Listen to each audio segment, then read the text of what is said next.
Good morning, good afternoon, good evening. This just into the newsroom, film at 11, bulletins at once. Jim Masters here. Yes, we're here at the Jim Masters Show, live entertainment, lifestyle, celebrity talk show series. So great to have you with us. And we are celebrating television and some of the most beloved news anchors in New York and beyond, with our very special guest joining us, veteran New York broadcaster, journalist, and author, Jerry Barmash. He's worked on the air, WABC, WINS, and lots more. And he has penned this book, Here Now the News, an inside scoop into New York's best loved anchors. And there is the book right there. I love the cover too, right? We're going to delve into it. We're going to bring back some terrific memories of some of your favorite newscasts and so much more, all of the anchors and reporters. And of course, this was WABC Channel 7 in New York, the ABC owned and operated flagship station, and the iconic Roger Grimsby and Bill Beutel and company. Over the years, so many of these folks have come into our lives and graced us with their wit and wisdom. Of course, WCBS TV, Channel 2 News, iconic.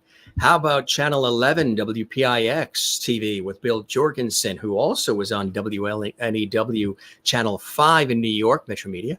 There he is with the incredible Pat Harbour and Steve Bosch. How about the iconic Jim Jensen on WCBS TV, Channel 2 and Channel 2 News, one of the veteran anchors for such a long time, one of the most beloved in the industry as well. He was paired up with Rolland Smith for many years on WCBS TV, Channel 2. And of course, Roger Grimsby on WABC 7, paired up with the incomparable Bill Beutel and John Rolland on WNEW Channel 5, which is now, of course, Fox 5 in New York. Back on Channel 2, remember Carol Martin? I love all of these folks. They're really tremendous people, and some of them are no longer with us, of course, and we'll talk about that. But Carol Martin was a superstar on Channel 2 in New York. So was Michelle Marsh, who we lost at age 63. She went for many years on WCBS TV. She was paired with Rolland Smith and Ernie Anastas, Jim Jensen over the years as well. And then she went to WNBC Channel 4 in New York. Dave Marish, who was on Channel 2 News at 11 as well, and a reporter. Then he moved on to ABC Nightline. Back on WNEW Channel 5, Bill McCreary, Bill Jorgensen as well. And of course, we mentioned Pat Harbour on WPIX Channel 11 Action News. And then she went over to WNBC Channel 4 in New York. And there she is on 11, WPIX 11 Action News. And then she moved on to Channel 4 in New York, WNBC TV, and was put together with Chuck Scarborough, which was a great pairing. And of course, Chuck Scarborough, well, that iconic pairing of Chuck Scarborough along with Sue Simmons for so many years. Sue Simmons, of course, a face of WNBC Channel 4, Live at 5 with Jack Cafferty, and of course, 6 and 11 with Chuck Scarborough. She also worked with John Hambrick and so many others, Pat Harbour as well. And there's Chuck Scarborough, celebrated a long time recently, over 40 years on the station. Do you remember Pia Lindstrom? Yes. She was an icon on WNBC Channel 4, hosted Live at 5 before Sue Simmons was brought in. There's a younger photo of Chuck Scarborough as well on Channel 4. Frank Field, meteorologist and scientist extraordinaire, many, many years on NBC and Channel 4, WNBC New York. Also then moved on to WCBS Channel 2, then WWOR Channel 9 in New York. Did you know that Tom Snyder anchored the News Center 4 in New York City, and then WABC Channel 7 Eyewitness News as well? And of course, we remember him from The Tomorrow Show.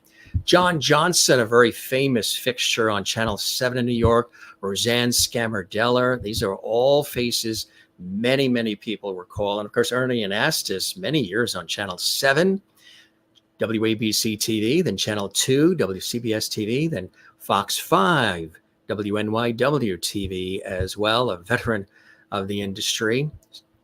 Who remembers, of course, Melba Tolliver, of course, on Channel 7. And she also worked for News 12 Long Island for a number of years as well. Jim Hart's another Channel 4, then, of course, the Today Show. Who remembers Chauncey Howell on Channel 7 as well, or Channel 4, that is, 4, WNBC TV. And look at this shot of some stars you may remember. Spencer Christian, Roseanne Scamardella, Ernie Anastas, and Joel Siegel, the longtime movie critic on WABC Channel 7 Eyewitness News. These are just some of the iconic people that have graced the television screens over the years. Again, some of them no longer with us. And our very special guest, Jerry Barmash, has documented it all, and some really riveting detail, too. Not just all the fun stuff and the good stuff, but how hard it is to be in an industry like that. And especially in that time period of the 1970s and 1980s, when there was a lot of change, a lot of swift change happening as well.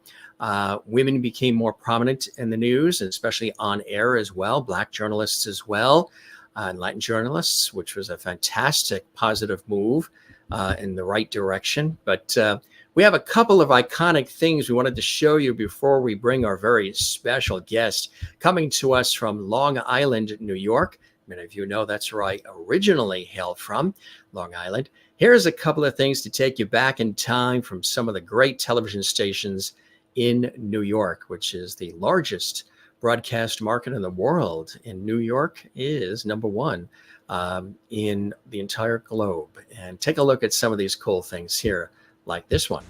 I'm Rolland Smith, and this is the biggest bunch of newsbreakers anywhere, the Channel 2 newsbreakers. I'm Vic Miles. It takes a real newsbreaker to know this town inside out, upside down, and all along the edges. I'm Alan Casper. With the Channel 2 Weather Center, a newsbreaker doesn't have to rely on someone else's forecasts. I'm Dennis Cunningham. A newsbreaker's movie or theater review can save you time and money. I'm Meredith Vieira. The Channel 2 newsbreakers get the whole story, so you get the whole story. And I'm Jim Jensen. Nobody breaks more news than Channel 2 newsbreakers.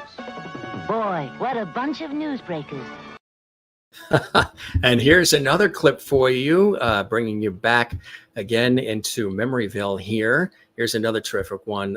Bill Beutel, the legendary Bill Beutel on WABC Channel 7 New York Eyewitness News. Well, there's one voice that almost everyone listens to. We have to find out how this affects the Long Island water supply. Bill Beutel of Eyewitness News.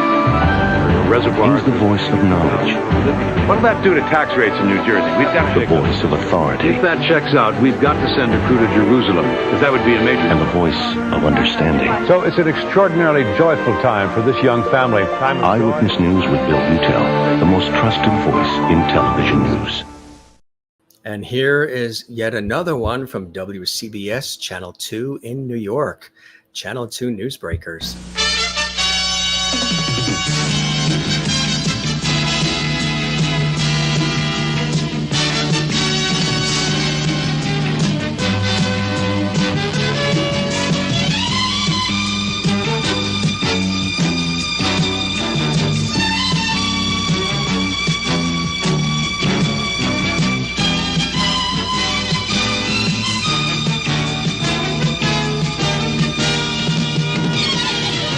Channel 2 News. When you're the best news organization in the New York area, you never stop running. You hustle, probe, check, until you're absolutely certain you've got it right. More than 200 professionals working in the toughest job in television, doing what they do better than anybody else, connecting you to your world. Channel 2 News. Nobody does it better.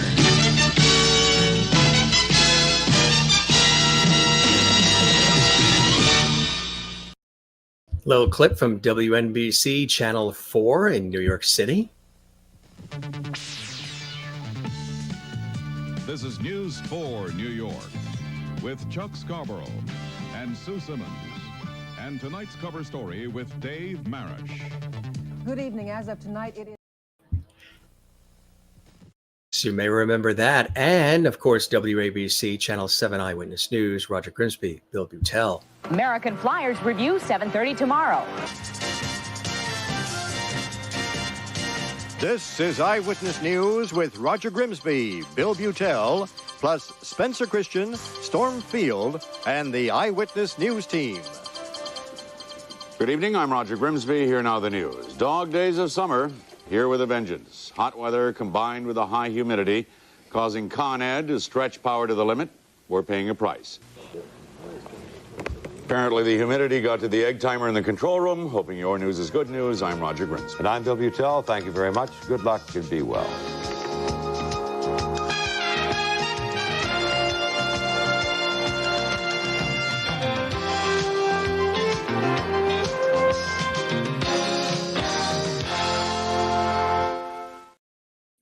And here's my special guest, Jerry Barmash, joining us from Long Island, New York, broadcaster, journalist, and author. Jerry, welcome to the show. A little bit of a nice intro there, bringing us back in time with some of the favorite television stations in New York and beyond, huh? Thank you. I feel like it was a screening at the Paley Center. That was terrific. Pleasure is all mine. And we scrambled because we put this episode together, you and I, real quick when I said, hey, you want to hop on the show? And let's celebrate television and broadcasting and this beloved industry that we love. And of course, we love radio as well. Welcome to the show, my friend. Thank you, Jim. It's great to be here. You know, it's great when we looked at the clip of WABC, you could see for those who are watching, around the world, that was the tagline for Roger Grimsby on WABC, Here Now, the News. And did you want to pay homage to that when you decided to pick the title for the book, Jerry?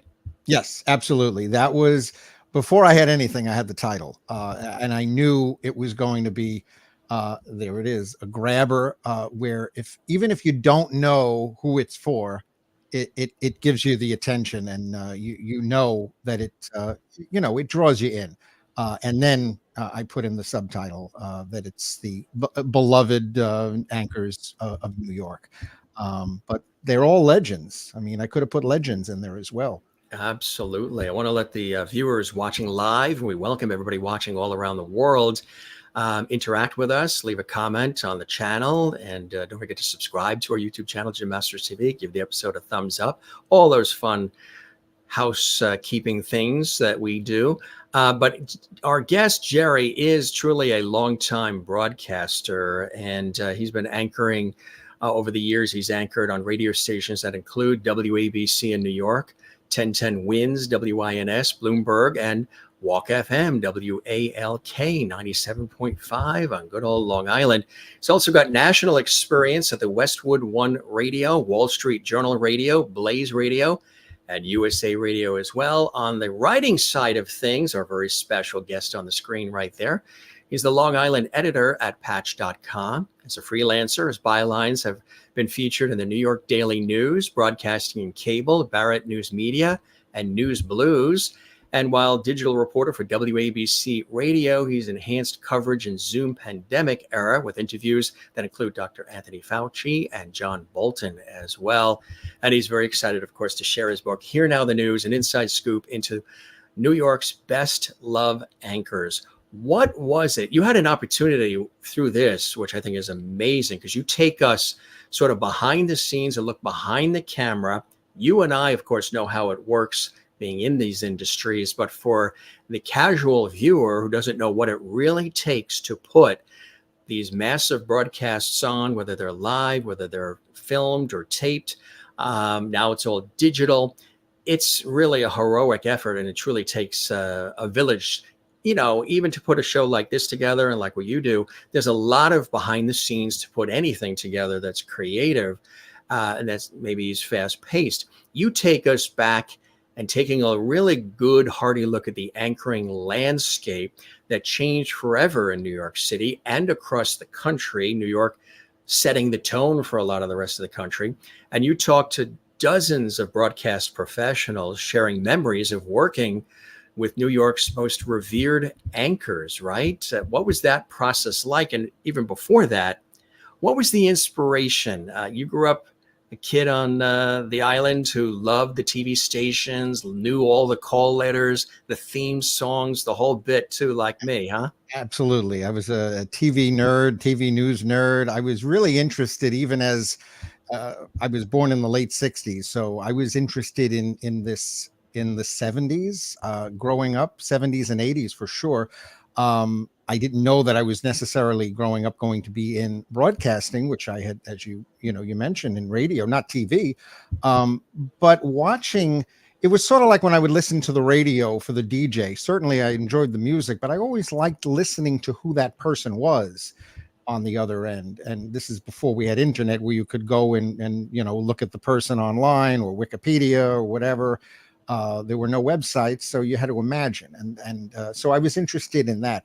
But with TV news, even as at a young age, I was interested in what was being said and how it was being said, how it was being delivered. And I knew, not hyperbole, I really knew that there was something special here. Roger and Bill, Grimsby and Beutel, Chuck and Sue, which started their legendary reign in 1980. For 32 years they were together. They're like, you just snap your fingers. Look at that. It's perfect. We said about Rolland Smith, Jim Jensen. I knew that these were special people. There you go, Jim Jensen, who unfortunately I was not able to speak to because he had already died in the 90s, 1999. But I got many interviews with people who had been on the scene, working, either other anchors, other reporters. One person told another. It's like that shampoo commercial. They'll tell two friends, and so on and so on and so on. Right. And then they connected. I just growing up, I just knew that these were important people. These were popular, and by the way, they were the only shows. They were the only places you could get news other than national.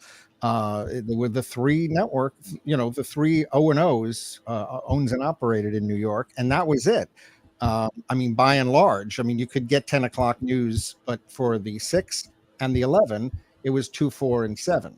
There was no other place. You had no TikTok, no phone, no cell phone, no internet. So they got big numbers in those days, in the 70s and really 60s into the 70s.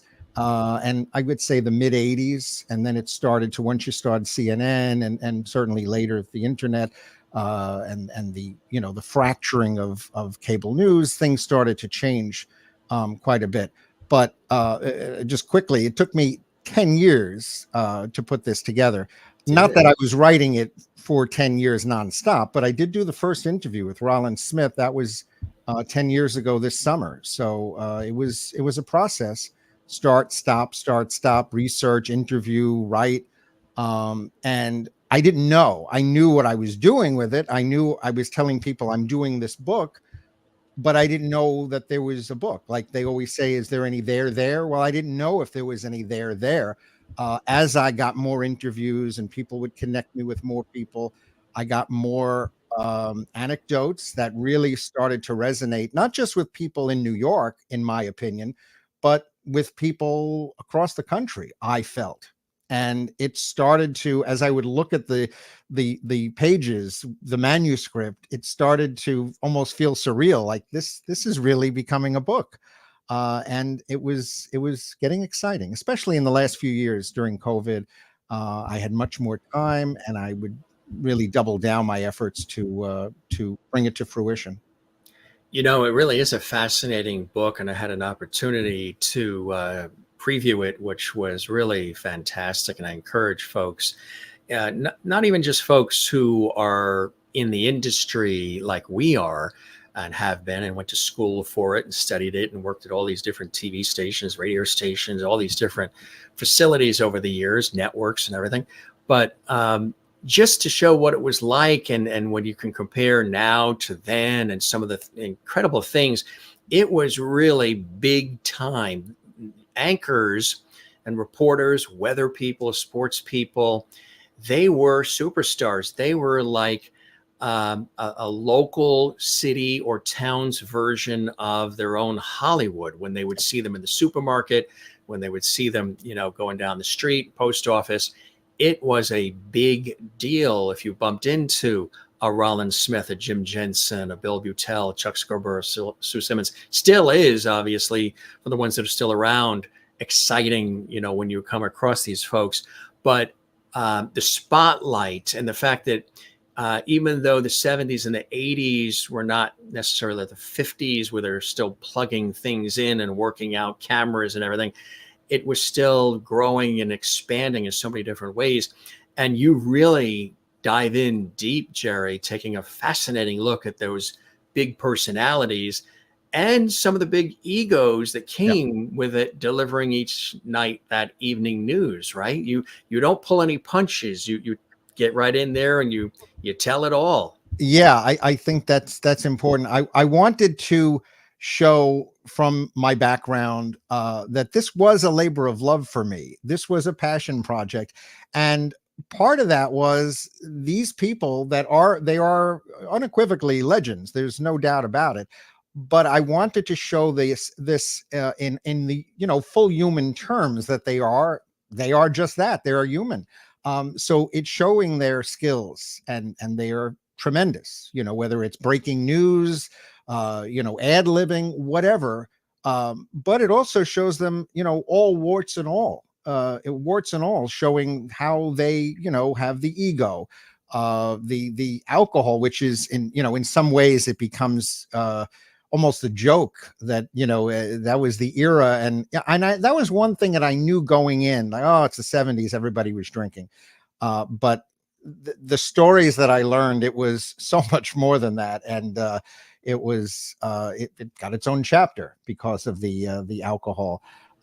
It was, we all knew about that, right? That's like this undercurrent of, they do the 6 o'clock news, then go across the street to the bar, have a pop or two, and then do the 11. Right. Yeah. That they were always drunk. But we know the famous thing that happened with, obviously we won't repeat it necessarily, but legendary, beloved weatherman Tex Antoine on Channel 7, probably had a little something and then said something on the air that folks thought were inappropriate, and the station the Channel 7 received floods of calls, and he was taken off, the air immediately, no matter how beloved he was, right? Mr. Weatherman and all.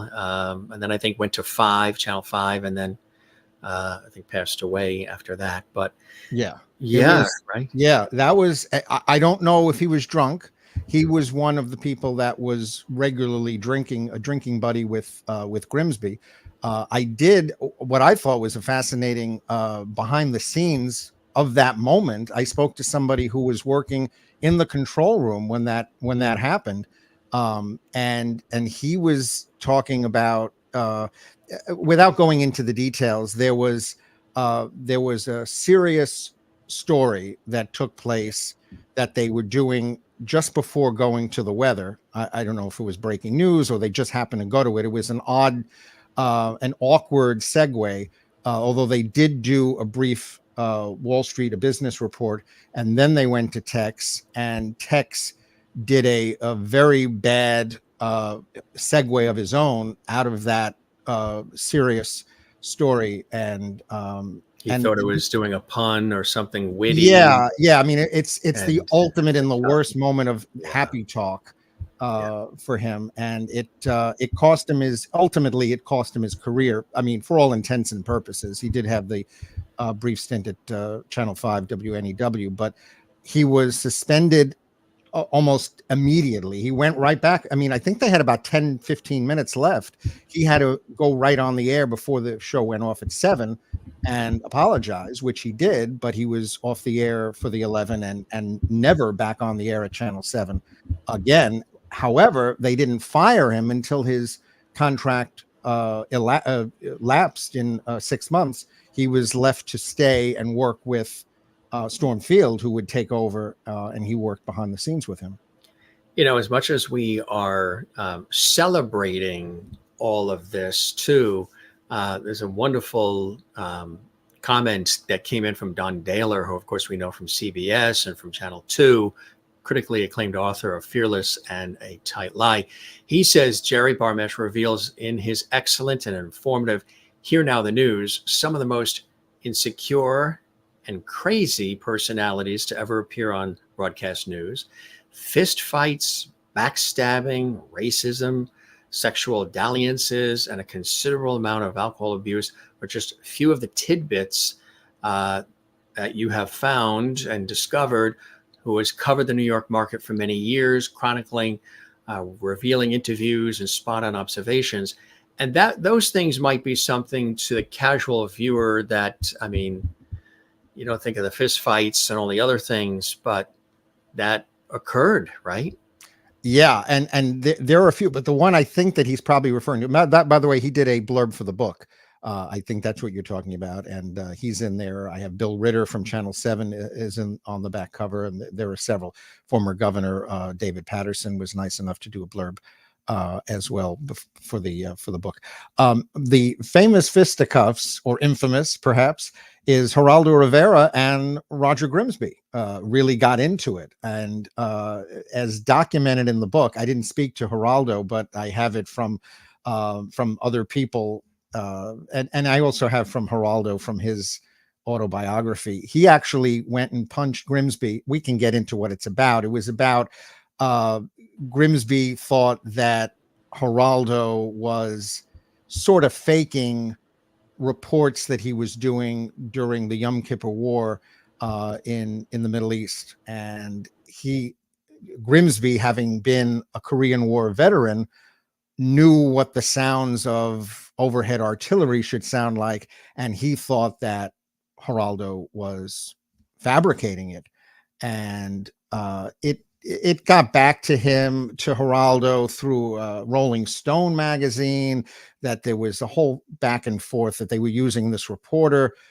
Anyway, it got back to Geraldo. Geraldo wanted to speak to Grimsby. They wound up going into I guess it was after dinner. They spoke. He punched, according to his autobiography, which I guess that's probably true. He punched Geraldo to Grimsby, and he was laying there knocked out, and he actually thought that he killed him.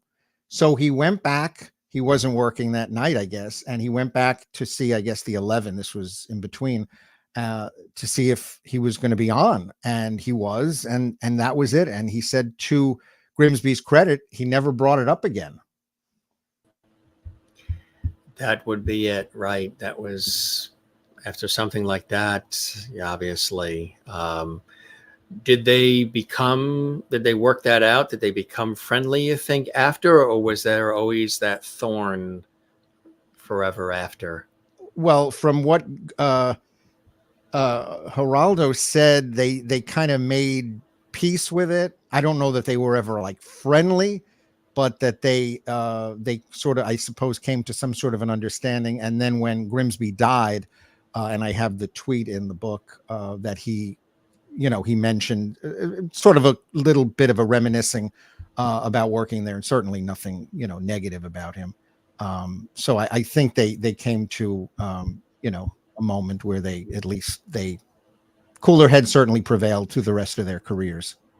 Pia Lindstrom, as I mentioned earlier from WNBC, says it was great to learn the television news business from the bottom to the top, and we had so much fun doing it. There was a lot of learning, a lot of development that was happening along the way, right? Yeah, I mean, I think, while you said the 50s, it wasn't the 50s or 40s, but still, a lot of this in a way was infancy. They were doing things that were new. Like, look at Eyewitness News. Pia wasn't there, but Eyewitness News, that was all new. Even though this was 1970, that was a whole brand new, there you go. That melting pot of TV, that really was the beginning of the diversity look that you would see on news. It wasn't the anchor, as you see the two white men, and that would stay into the mid 80s. But they made the point of having the Italian, the Puerto Rican, a Jew, a black man in John Johnson. By the way, the Jew that was Milton Lewis. Milton Lewis, yeah. And he was always at City Hall, and he had that nasally voice. And this is Milton Lewis reporting from City Hall. They did have personalities that had the flavor of New York. It was always the goal, I remember hearing for so many years, that the ultimate was to bring in the Midwestern sound, where there was no dialect, there was no accent. But Channel 7 in New York was always famous for, again, bringing in a lot of different people with different sounds and looks and everything to represent, actually the area or New York. One is another very talented former anchor, Roseanne Scamarella. Yes, and she also, many of the people that you're saying or alluding to are from New York, and I think that was key to getting that sound, not just the diversity, but they were bringing in people who knew New York. Literally, it wasn't just this phrase. They know New York. They really did know New York, and that really, I think, started with Eyewitness News. And as far as Roseanne, she was, to use the word again, beloved. And I think part of that is she was a Brooklyn girl, a Brooklyn woman. But the other is she brought that personality, not as much as a Sue Simmons, and we can talk more about Sue, but she had that personality that was ingratiating, that people enjoyed, watching her, listening to her. And certainly when she was it's always about, if there's the two anchors, it's about how they work together. And the survival, it depends upon how they are together. And for her, it was many years with Ernie Anastas, and that was a terrific pairing. And then she was paired with Storm Field for a while too, who of course was the meteorologist, son of Frank Field. Right. And they did, I think, the 5 o'clock, and she was paired with John Johnson as well, I believe. And could be, yeah. And then Cuddy Tong was brought in too, who's still, I believe, on WPIX Channel 11. Yeah, all these years. Still going. She's still going. She's still doing weekends on Pix. She has been there. I'm trying to think when she started at Pix. It's in the 90s, and she started at ABC in 81. I think it's in the book. It's either 81 or 82. And by the way, when you mentioned Chuck Scarborough before, I know we're bouncing a bit, but when you mentioned Chuck, about 40 years, he actually just celebrated 50 years at 50. That's right, 50 at WNBC. Yes. Which is, I mean, it's amazing. He started there, and Watergate hadn't concluded yet. I mean, Nixon didn't resign yet. It was March 25th, 1974, and that's in that era right there, because that is the set from News Center 4, which started in 74. That's right. And that was another thing that was brand new. There was never local news at 5 o'clock. That was a brand new. What they did was they were trying to create ratings. They were, creating content because Eyewitness News was doing very well by 74. They were the king in New York. Over those first 4 years with Roger and Bill. So NBC was pulling up the rear, second to third place. So they had to create a new way to get viewership. And News Center 4 was their entry to that. And then that would lead to, of course, the very familiar Live at 5, which was the 5 o'clock hour that there it is. Yeah. Yeah. Peter Lindstrom there, yeah. That, of course, was Sue Simmons and Jack Cafferty did it through the 80s. Right. And that was so huge that had a cover on, there she is, a cover on New York Magazine was all about Live at 5. It was, that was unbeatable. And they would bring in, I mean, they had, it was like Colbert or Letterman. They would bring in like a talk show for 2 or 3 or 4 guests. Don Rickles and all these people who maybe were performing in the area would stop by, and would be hilarious. Those interview segments oftentimes really it became a must-see TV event. Really, Dave Letterman would get involved sometimes with and he was doing a show across the hall, so he would also come by. People may remember that. And Roseanne Scamarella, matter of fact, I guess, you've reached the big time, not only being on television in the biggest market in the world, New York, but also when you're parodied on Saturday Night Live, because Gilda Radner did Rosanna Dana, which was supposed to be a little bit of a playoff on Roseanne Scamarella on Channel 7. Right. It's interesting because while that was going on, probably 75, 76, I guess, with Gilda. The average person across the country did not know, just thought this was a funny, bit that she does, a skit, and had no idea, while we're here realizing, oh, this has got to be Roseanne. Rosanna Dana has got to be Roseanne. But and that, of course, was one of her legendary characters that she would do. It's in the book. Unfortunately, I didn't get an interview with her. I would have loved to. She hadn't done a lot. I mean, she did one or two along the way, and I found one from the Village Voice in the mid 70s. Obviously, it was somewhere after SNL started, and she was delighted by what Radner had done. She loved it. Sort of like with, sort of with Tom Snyder, the Dan Aykroyd impression. He had told Bob Costas on later in the 90s that he was, very pleased with that. There he is. Yeah.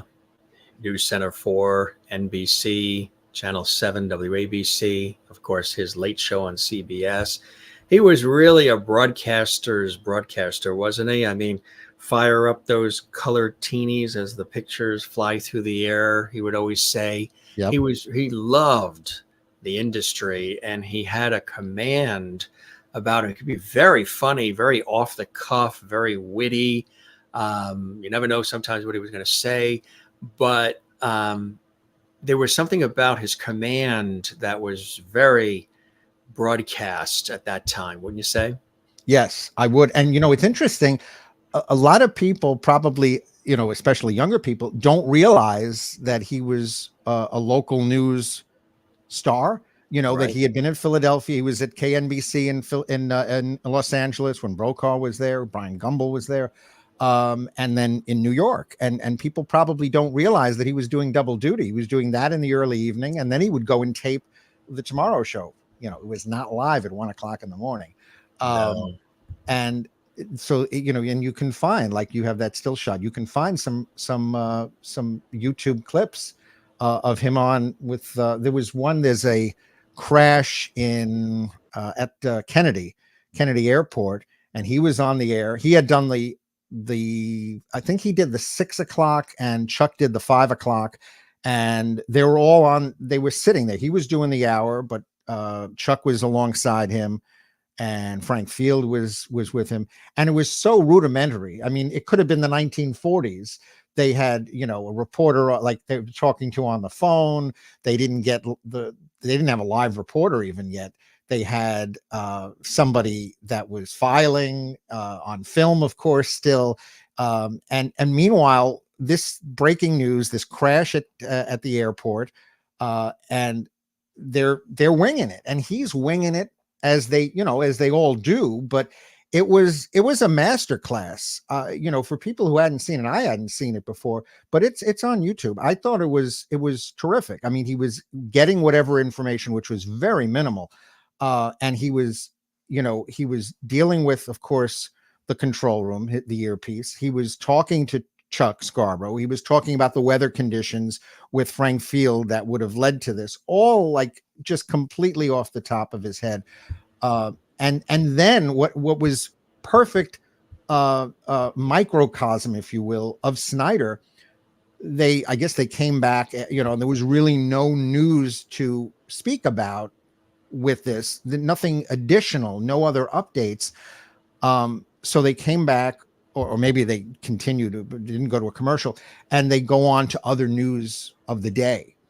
I guess he was told. And so they go to read a report, or they have audio or video, whatever it was. There was a crash involving, I think a hot dog stand or something like that.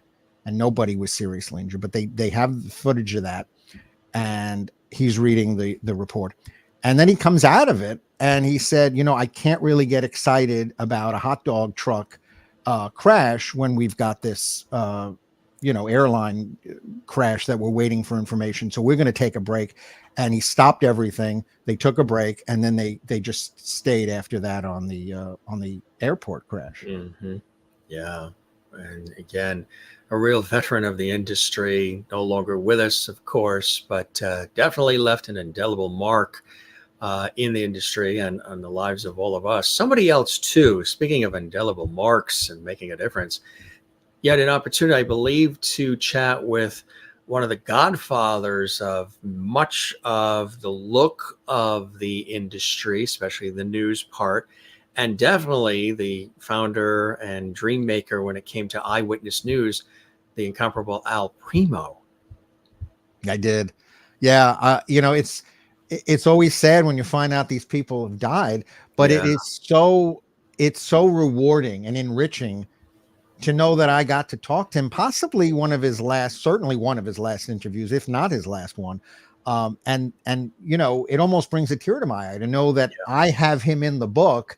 Yep. And before it was done, he had passed away, sadly. Long life. He had a terrific long life. But it was great. I mean, I spoke to him a few times. He sent me an autographed copy of his book, Eyewitness Newsman. So we had, built a little relationship. In fact, I have the autographed card that he had given me. I put a picture of it in the book. And he's the founder, for the audience watching, saying, well, who's Al Primo? I mean, he created the whole eyewitness news theme, slogan, feeling, which then went literally across the country. And when you hear eyewitness news, it was really Al Primo, who was an incredible marketing person and ad person, and just very immersed in news and just really new branding and everything. He developed the whole eyewitness news genre.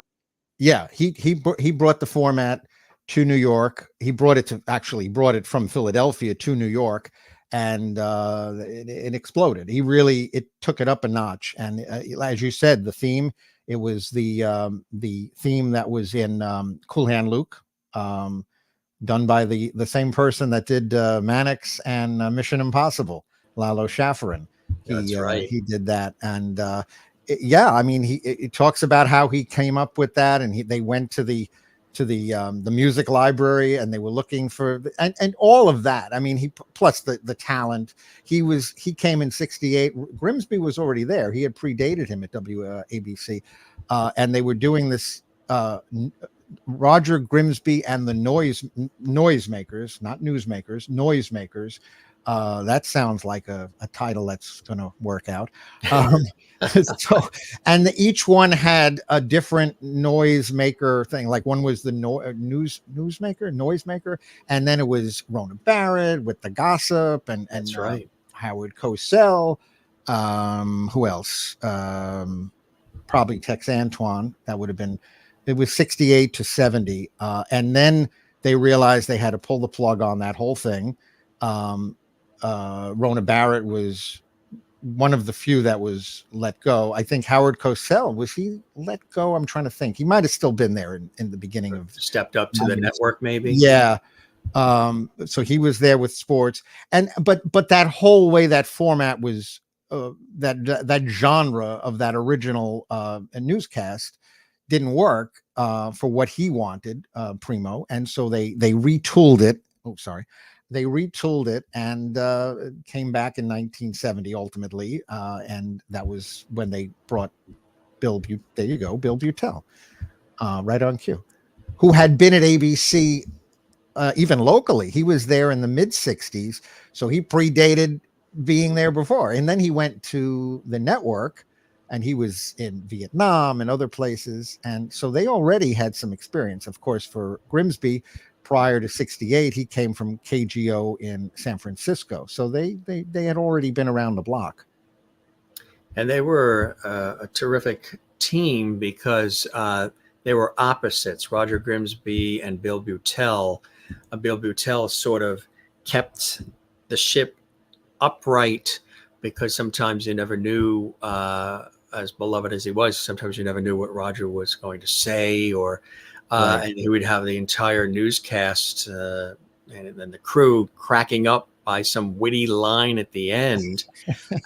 I remember, what is it, Mara Walensky? She got caught, for those that didn't know, Roseanne Scamardella who was right there on the left with Ernie Anastas. She was tossing to Mara Walensky, the reporter, and they had a wide shot of the Eyewitness News set. And you could see Roseanne tossing it to Mara. Mara was by the camera, and it was a side shot. Mara didn't realize that they took that shot and she was on. We get the angle of Mara, the reporter, with the anchor, Roseanne. And she was, I guess, talking to the floor director or whoever, and raised her middle finger, and they caught it. And back then, the response today it would be still, but even back then it would be stronger and swifter. And you could see Roseanne's face when she saw it. Later at the end of the 6 o'clock news, when Roger Grimsby and Bill Beutel were on, they were rapping and saying the goodnight, and Roger would always have some sort of a witty line. And they said, well, in the words of Mara Walensky, we're number one. Right. As Mara Walensky would say, we're number one. Yeah. So you just never knew. But it was, a legendary team until 1986 when Roger, again, they didn't renew and moved on. And then he ended up at, I think, Channel 4 for a while. Yes, he did commentaries on Live at 5 for a year and a half or so. And I interviewed Sue Simmons about that. But, it was at that point they were hiring. It was sort of damaged goods. You're bringing in a name, you're bringing in a legend. He's not doing what he was doing. He's coming on for what are 2 or 3 minutes, an hour, maybe once. I don't know if it was every day or a few times a week. But it was a shadow of his former self, and it didn't work out. Kind of like Tom Snyder when he went to Channel 7, a little longer, and it was a full newscast. I believe it was the 5 o'clock, but that didn't work. Yeah, that with Cuddy Tongue, and that didn't work out. That was a bad marriage from the beginning. It didn't work out for him and them, and it didn't work out for them and him. And they moved him to the 11. They actually dropped Ernie and Roseanne for a time. Roseanne never came back. Ernie did, and that led to her retiring and saying, "I'm done. I'm out of here." Of course, Ernie was just beginning his long career. Not just beginning. He was like 5 or 6 years in, and he would go 40 plus years overall. Absolutely. So many faces, the reporters, the weather people, the sports people, Warner Wolf, and people that were starting out at other stations came to New York as well, and then went to the network, names that became very popular on the network, and really incredible when you take a look at the trail of all. Somebody that I've admired all these people we're talking about, and have always followed all of them, and incredible group of people at that time. Jim Jensen, I always enjoyed his delivery. I know I had heard they were at one time grooming him. Of course, this is WCBS Channel 2 in New York, Channel 2 News, and a legend. And he originally from, I believe, Wisconsin, worked at other stations, went to Boston. Right. I believe it was WBZ, and then they brought him into New York to Channel 2, and he took over for the legendary CBS newsman Robert Trout and started anchoring Channel 2 News and worked with so many different people. But he had a certain command, a certain delivery, a certain professionalism, and they were grooming him, I believe, to, and there's Jim again, replace Walter Cronkite when he was going to retire. I don't know what happened, why that didn't happen. I know they went with Dan Rather, who did a wonderful job as well, but he had that look and that feel of a smooth transition, kind of like going from the Pat Sajak to Ryan Seacrest, sort of a similar way. Jim Jensen was being groomed to take over for Walter Cronkite when Walter Cronkite was going to retire. Legendary newsman, of course. His son passed in a hang gliding accident in 1979, and that was difficult to recover. And he talked about it often, how that affected his life, obviously, in a very deep way. but still a commanding presence and a professional. And he took some time off for a while that he needed to do. But still, one of the greats. I always enjoyed Jim Jensen on Channel 2. Yeah, I agree. I mean, he's you said the command. I think his command as an anchor, really classic anchorman. I think he, the look, the style, the chiseled looks. He was just what you want. Of course, you could say that about Chuck with the blonde hair. That he had the women loved him, and that's in the book too. But you know who had a crush on Jim Jensen? Who? She mentioned it actually on one of the episodes of the game show Tattletales, hosted by Bert Convey. And of course, Betty White's husband was Alan Ludden, for those watching, who was the host of Password and so much more. And he passed away in the 80s. She had a crush, and she says it on an episode of Tattletales, and I think you can see it online. She had a crush on Jim Jensen. Who? Oh, Betty White? Yeah, yeah. And she mentions it in one of the answers, that good-looking anchorman on the CBS station in New York, Jim Jensen. Betty White. Yeah, could you imagine? Wow. Yeah. She. A little trivia. You probably know this as well.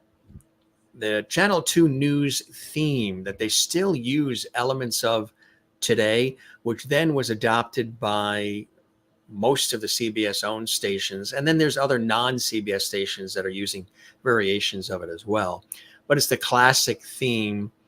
The one that they used in that Nobody Does It Better and Newsbreakers, da-da-da-da, da-da-da-da-da-da. Used to love that one. Don't know who created that. I've talked to many people. Nobody can seem to find like a full version of that for those who are into production music and news music. But the one that followed, da-da-da-da-da-da-da-da-da, which we still hear variations of today. Do you know the history of that song, of that theme? No. It's interesting. That theme was written by jazz composer and trumpeter and musician Dick Marks, who was in Chicago and wrote a lot of jingle music, tons of national commercials, jingles for TV stations, and so much more. The father of the singer Richard Marx. Oh.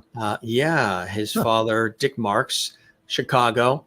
And he was brought in by WCBS's sister station, WBBM TV Channel 2 in Chicago, to create a theme for their newscast. So he put together that whole theme with real instruments and strings and woodwinds and the whole bit. That whole da-da-da-da-da-da-da-da-da-da.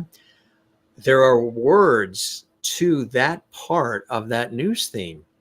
And even though it aired in New York, and those of us growing up in that area thought it was exclusive to Channel 2 in New York, people in Philadelphia heard it on WCAU Channel 10, San Francisco, wherever. It started in Chicago, and the words to that part, da da da da da da da da da da, is "I love Chicago, Chicago my home." Oh. I love Chicago, Chicago my home. And that's where it was. So no matter what city it aired in, originally it was for Chicago's Channel 2. Yeah. Wow. That's the history of that. Channel 2 News. And then the announcer. And the announcer, do you know, of course you probably know this too, during that time period, 70s, 80s, and I think into the 90s, the main staff announcer that was used, especially during the evening broadcasts, was a very famous booth announcer for the CBS television network. A lot of those announcers, I love staff announcing and always wanted to be a voice of a network. So I've always followed the Ernie Andersons and all the legendary people. So the announcer who did Channel 2 News Open and all the rest was also being used by CBS and had been a CBS booth announcer since the 1950s, if not sooner.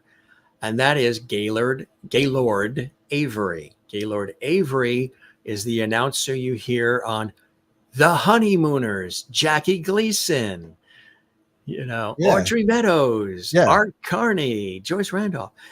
Same announcer that did for The Honeymooners, the open, the same guy that did Channel 2 News at 6 with Jim Jensen, Carol. Wow. Same announcer. Yeah. Gaylord Avery. Got a cool little trivia there, huh? Wow. I like that. So he was the one that said he's going to do an addendum. It's going to be a little Jim Masters chapter in the revised version of the book. Look for that, folks. Yeah. Some trivia about all that kind of stuff. I love all that stuff, digging into that. You can tell I'm a broadcaster too.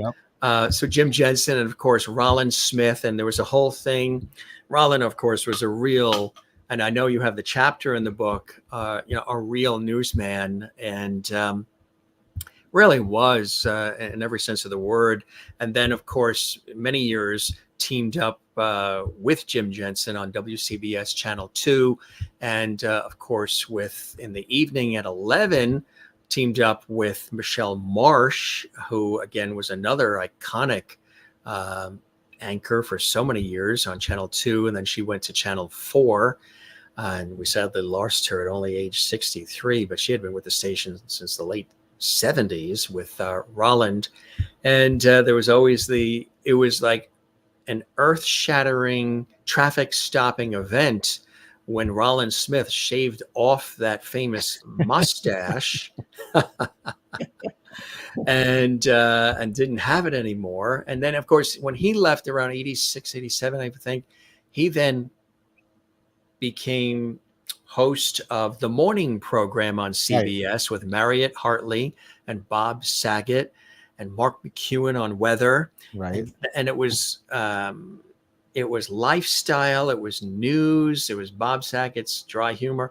It didn't really work, unfortunately. It wasn't a format that worked. But then he ended up at WOR Channel 9, WWOR. But he was great too, Rolland. And you discuss him a lot in that particular chapter. Yeah, I interviewed him. By the way, a real newsman is about Jensen, although Rolland Smith is involved in that. But yeah, he was in the first chapter, because it's almost like it's the beginning is 1970, and he came to New York. Rolland Smith from where was he? He was at Metro Media. And they wanted, he was working, I'm trying to put my places together here. Metro Media in New York. Yeah, he was working there briefly. And then I haven't looked at that part, but I know. That's it. And, he was there and he got let go. And then Ted Kavanaugh, there was something, he was working as the UN correspondent. Sorry about that. And Ted got all annoyed with him because he was going to record something in advance. And then Rolland wanted to go to his kids.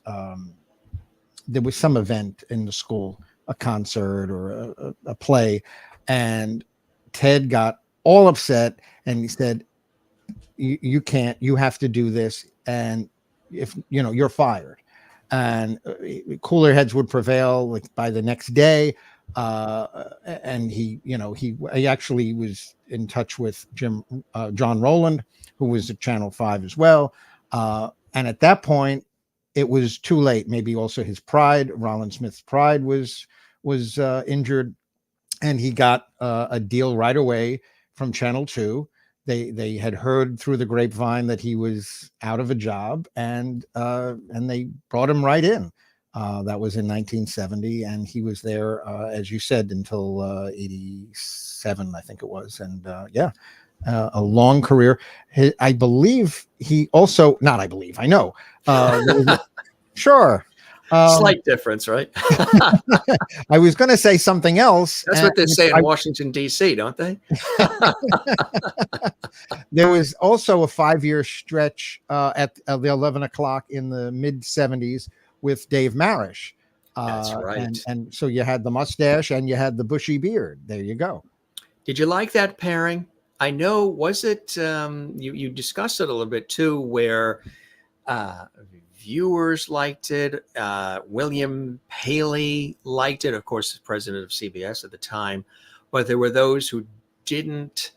I think Al Primo really wasn't for him being on the news for certain reasons. Right. I was He just was going on to say. Channel 2, and then Right. people may recognize him. He eventually was on ABC's. I think he was on Channel 4 for a little bit too, but then Right. moved to ABC News Nightline. Right. Exactly. And even Al Jazeera America, he was working there as well. Yeah, it was. I thought it was a good pairing. I mean, they were very. They had a good rapport with each other. They were both very intelligent, and they you can hear about it when they talked, a few years ago. They in the book they really have a lot of respect for each other. They weren't buddies, but they had a lot of they really had a lot of respect for each other, and that came through.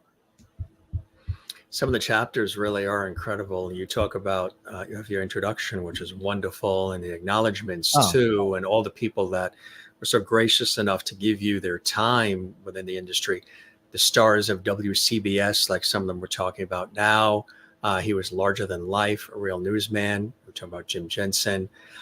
There's a new girl in town. Tell us about that chapter. That is about Sue Simmons. When she, it's funny because when I had interviewed her a few times, I met her at some event when she left WNBC, and she knew who I was. They had showed her some of the interviews that I had done. And she came up from WRC Channel 4 in DC, didn't she? She was in Baltimore and then went to DC. Channel 4 in DC, yeah. Right. When she came to New York, she's from New York. She lived in Manhattan. Yeah, she her had father was a jazz musician. Exactly. Yeah. Right. And when what was I going to say? I met her. When I called her up, I said, I'm doing an interview. I'm doing a book about the anchors. I said of the 1970s, and she stopped me and says, well, I didn't get here till January of 1980, so I can't help you. I said, well, we'll have to make an exception. We'll add the early 80s or whatever. I said, you have to be in this. You're part of New York. You're part of New York. You're part of this landscape. So it's interesting. She told me before they were not quote unquote Chuck and Sue. Now I'll do it again. Chuck and Sue from the beginning. Right. Like they were there, and obviously they had something. They had the chemistry, but it didn't just manifest itself like that. It took time. And she told me, we all know about that chemistry, that personality, that not when there's breaking news, but she has that ability to be natural, but yet also exuberant, and it doesn't come off phony in any way. It's being a New Yorker, I think, and that's what people really love about her. She told me at the very beginning that she could show that personality, obviously within reason, and when it's warranted, and not in an inappropriate way, but she could have that, but only on a solo shot. The camera could only be on her, not on the, as we're right now, a 2-shot, because that would, seem to make it guilty by association for Chuck. So she could not do any of that with him on camera in those early days. She would she would crack him up too, because he was so professional, incredible, and straight-laced, and she professional, incredible too. But her wit and wisdom and her ability to off the cuff respond to things in a way. I mean, when she and Jack Cafferty were together, I thought that was terrific as well. That whole time, Jack Cafferty, you had Sue Simmons. That was specifically when they launched Live at 5 on WNBC. Right. And I missed that whole format of Live at 5. It's not really like that now. Totally different, more straight-laced news with all the crazy stuff that's going on in our world. Right. But you had a real cast of characters. You had Al Roker, of course. You had Frank Field. You had Jack Cafferty, Sue Simmons. You had, is it Katie Smith who did? Well, no, you had Katie Kelly. Katie Kelly. Liz Smith was the other. Liz Smith and Katie Kelly. That's right. And then also somebody that I believe you did get to chat with, who was a legend, Chauncey Howell. Yes. Yes. I did speak to him also before he died. He died a few years ago as well. Yes. What was he like he had a real personality, bow ties, the whole bit on camera. What was he like off camera? He was a lot of like the same. Excuse me. He was the same. He really was that personality. He would push the envelope. He would tell these anecdotes about Sue, about Chuck. Really, some of them are in the book. They're a little raunchy. And then others were apparently so raunchy that even he had to stop and wouldn't go there. But he was telling me about Chuck and his, not only his interest for women, but that women loved him, and that he would get mail all the time. I think he was saying one time, I guess I could say this, that somebody sent him women's undergarments. There, I could say that. And there was a whole must have been a Tom Jones fan. Right.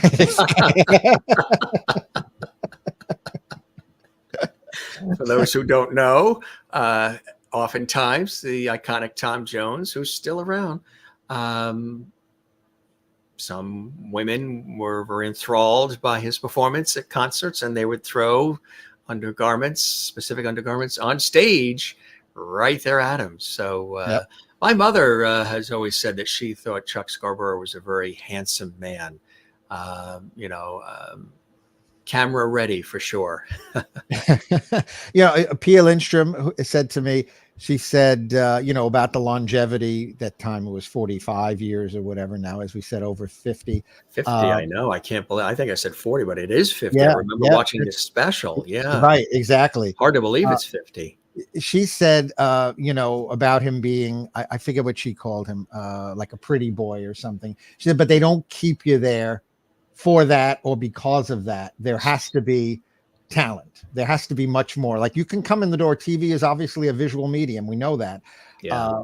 But you have to have more, especially to be there for a historic run of 50 years. Another anchor that was on WNEW Channel 5, which is now NYW Fox 5, and then went over to Channel 11, WPIX, and then when 11 launched independent network news, INN, they were sourcing their news to independent television stations. They had somebody that his name isn't always mentioned as often as some of the folks we're talking about, but he really was he had the command, he had the delivery, the voice, a brilliant writer, a brilliant broadcaster, Bill Jorgensen. Yeah. He was another one, had a great voice, great look, great style. And, he told me, I don't know if you saw this in the book, and people asked me along the way, they've said, what's, like a revelation that you got out of the book? And there are many, and obviously there's a bunch of anecdotes, but one revelation I got was that he told me that he was considered or asked actually to take over for Cronkite. I'm talking early. This is before the Kennedy assassination, that it was not doing well, according to Jorgensen. And he hadn't come to New York yet. He was still in Cleveland, and they wanted him to take over. And he said no. And of course, the rest is history. And he went on to become Uncle Walter and that. But yeah, I thought that was interesting. I mean, that's how popular he was as an anchor, and he was very popular before. You had Channel 5 doing the 10 o'clock news, which started in 67. I'm doing it off the top of my head. I'm pretty sure it's 67. And Bill Jorgensen was right there at the beginning. And then shortly after, you had Bill McCrary, who would also create Black News. There's Bill. He died not that long ago. By the way, Bill Jorgensen died again in like the last 2 or 3 years. And another person At that the age of 96. 96, amazing. I got to talk to him a few times. I got connected with his daughter, who I don't even remember how I got connected with him. I guess his daughter must have, we were connected on Facebook or something, but yeah, I mean, it was great. He sent me clippings from the era. Yeah, look at that. And I often pay homage to him in some of my closings that I've used on the air, on radio and on television, and even on this series, the Jim Masters Show. I loved the way he would wrap up. Everybody had their taglines. I believe Bill Beutel was, good luck and be well. And I love the way Jim Jensen would say, good evening. But Bill Jorgensen would say, this is Bill Jorgensen thanking you for your time this time, till next time. And I've used that for years. And it comes from Bill. Having heard it said over the years, he was the only one that I've ever heard say it. And I've sort of adopted it into some of my vernacular when I wrap things up, because I just think it's such a wonderful way to wrap something up. Thanking you for your time this time till next time. I absolutely love that way of wrapping things up. Such a beautiful, somebody that I always admired as well, who was a fixture on WPIX Channel 11 and also anchored with her husband, Joe Harper, back when the news theme was the Barry White Loves theme, Barry White. They used to use that for the newscast theme. It was Joe Harper and Pat Harper. Pat Harper, I thought, was a brilliant and wonderful television anchor and correspondent reporter. Channel 11, then she moved on to Channel 4 she was paired up with Chuck Scarborough at the 6 o'clock. But I thought she was just terrific. She was credible. She was polished. She had that Irish wit. She could be very funny. And, after Channel 4, 11 for many years, WPIX, then WNBC4. And then she retired, I think, around the early 90s and moved to Spain and lived out her final years in Spain, and then unfortunately passed away at a young age of only 59 of a heart attack. Yeah, she died shortly after she retired. I heard that. I know that she smoked quite a bit, and who didn't? And you mentioned the reference of smoke-filled newsrooms. A lot of them had that. Yep. And the pressures and the stress of all of it, the demands of anything in these industries can be tremendous.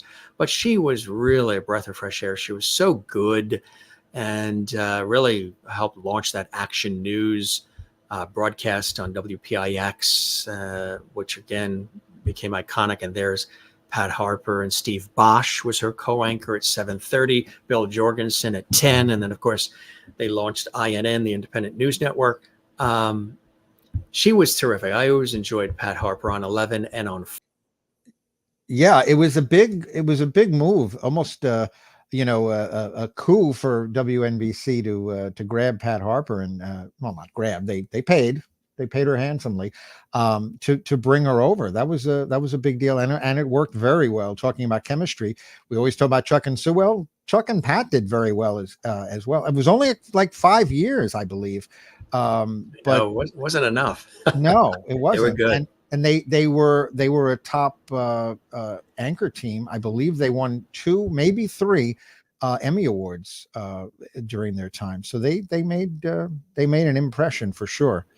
They really did. And some of the others you talked about, WNEW Channel 5. John Rolland, also a legendary face on Channel 5, who we lost not that long ago as well, teamed up with Bill McCreary and then others, but he was terrific as well. Yeah, again, many partners. Many people will know him because he overlapped from, I guess, the late 60s, early 70s. By the time he came to New York, he had been at KNBC as well. In a funny story that I have in there. I don't know if I'll get into it now, but it's a funny story when he was working. I guess there were riots in Los Angeles or Watts in the, I guess it was 68.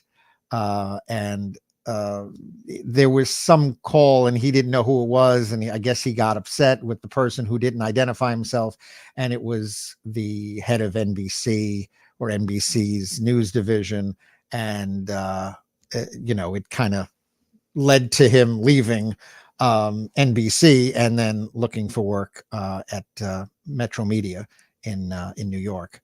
But yeah, he was terrific. I thought he was really very, very credible, very good. Again, great delivery, and he could, whatever was thrown at him, as a good anchor should be able to do, can handle it on the fly. Could handle new anchors, whoever and he had several. Cora Ann Mahalik, Rosanna Scotto. He worked with for several years. Yeah. Yeah, he had a lot. I have a picture with Rosanna. Not with. I have a picture of Rosanna.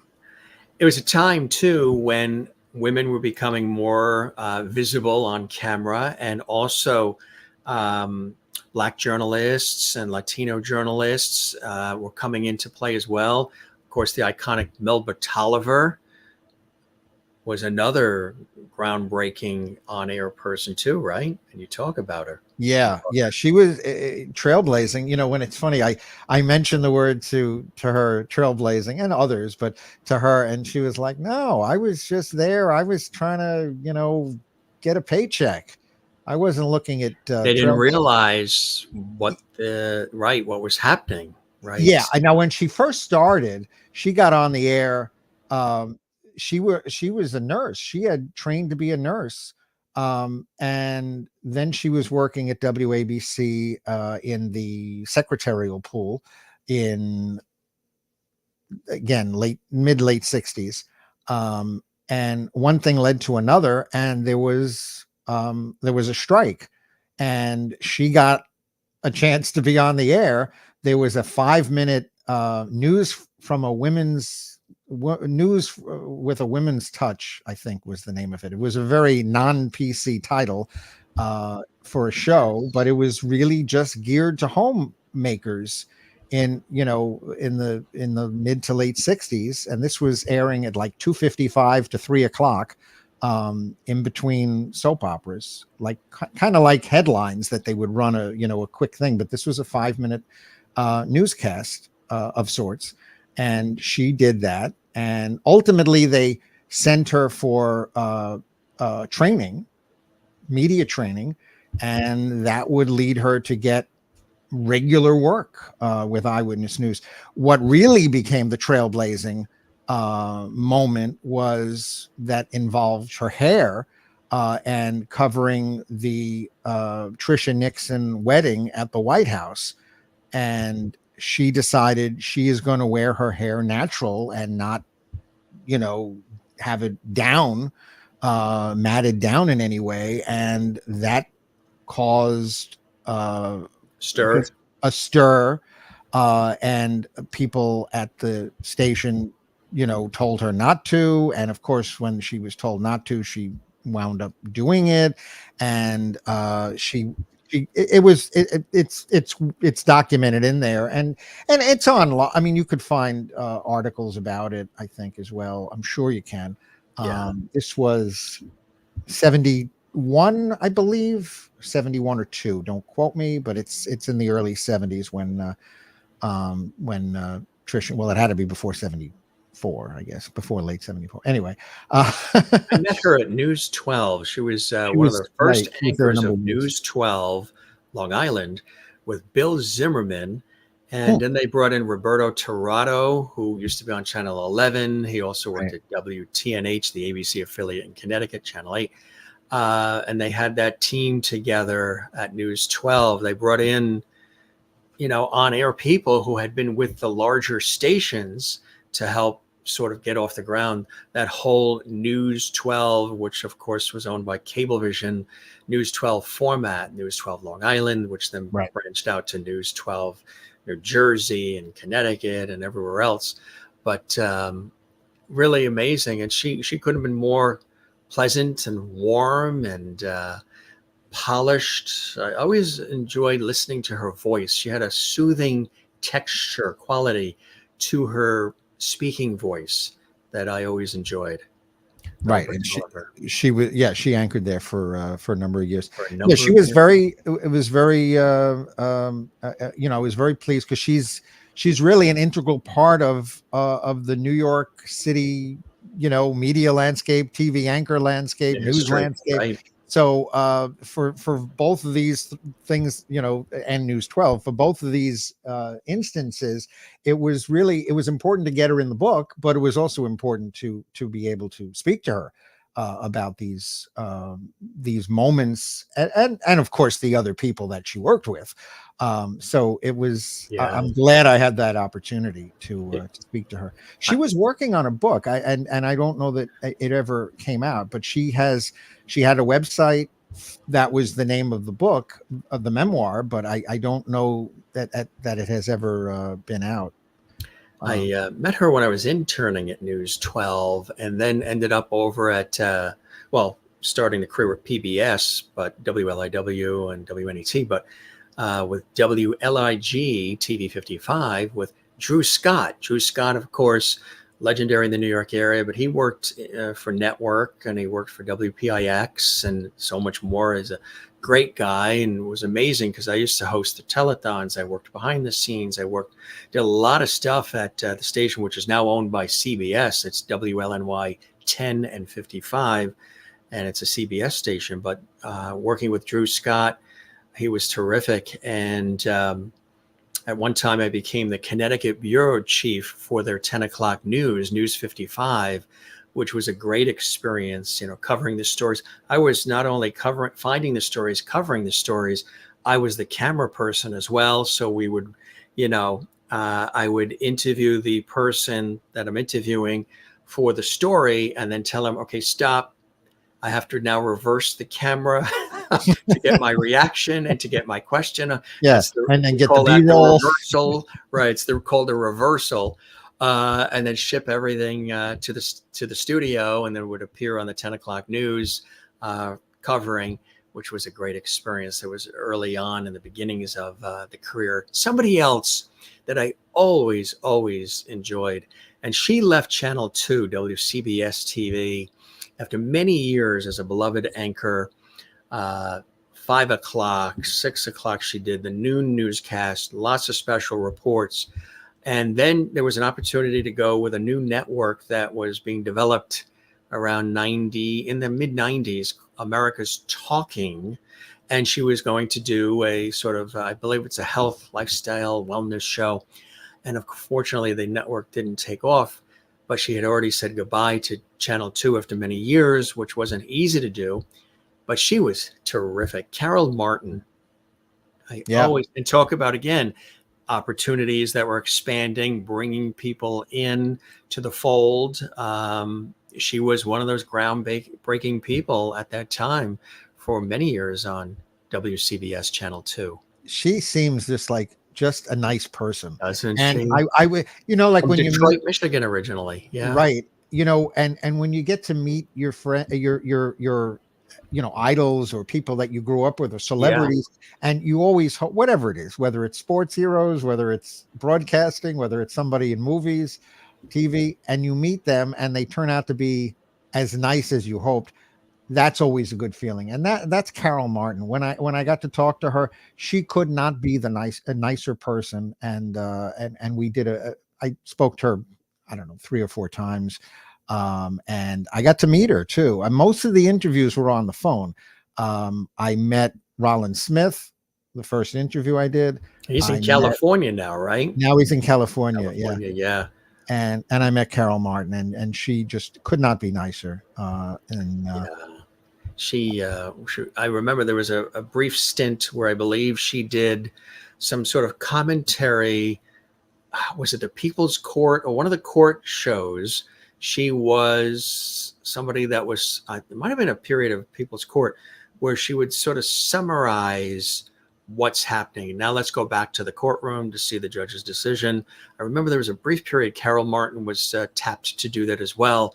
I've worked for many years, still work, believe it or not, with Doug Llewellyn, the host of the People's Court, who's also worked in news, or daily radio show and a news broadcast that comes out of New York. we've worked together for a long time, Doug, but I do believe Carol was a part of something like that with one of the courtroom shows. And I could see that. Michelle Marsh, too, another legend who we lost at only 63. She lived with her family in Connecticut many years on Channel 2. Beloved, paired with, Ernie Anastas in the evening, paired with Jim Jensen, paired with Carol Martin. She was great. And Rolland Smith. She then went over to WNBC in around 96 when there was the bloodbath of 1996, where I don't know if it was Jerry Nachman who was the news director. The news director at the time literally blew out all of the major people on Channel 2. I believe Michelle was also working with Michelle and John Johnson were paired together as well. Oh, that's Bill. John Johnson. There's John. There you go. They were paired together on Channel 2 News as well. And of course, as we said, she was with Ernie Anastas. But then they had that day of infamy in 1996 where Channel 2 was completely uprooted and everybody was trying to come up with something new, which I thought was unfortunate because, the people that they had were fantastic. How do you feel about that 1996 day of infamy? Yeah, that was that Black Friday where people were fired right after the 6 o'clock.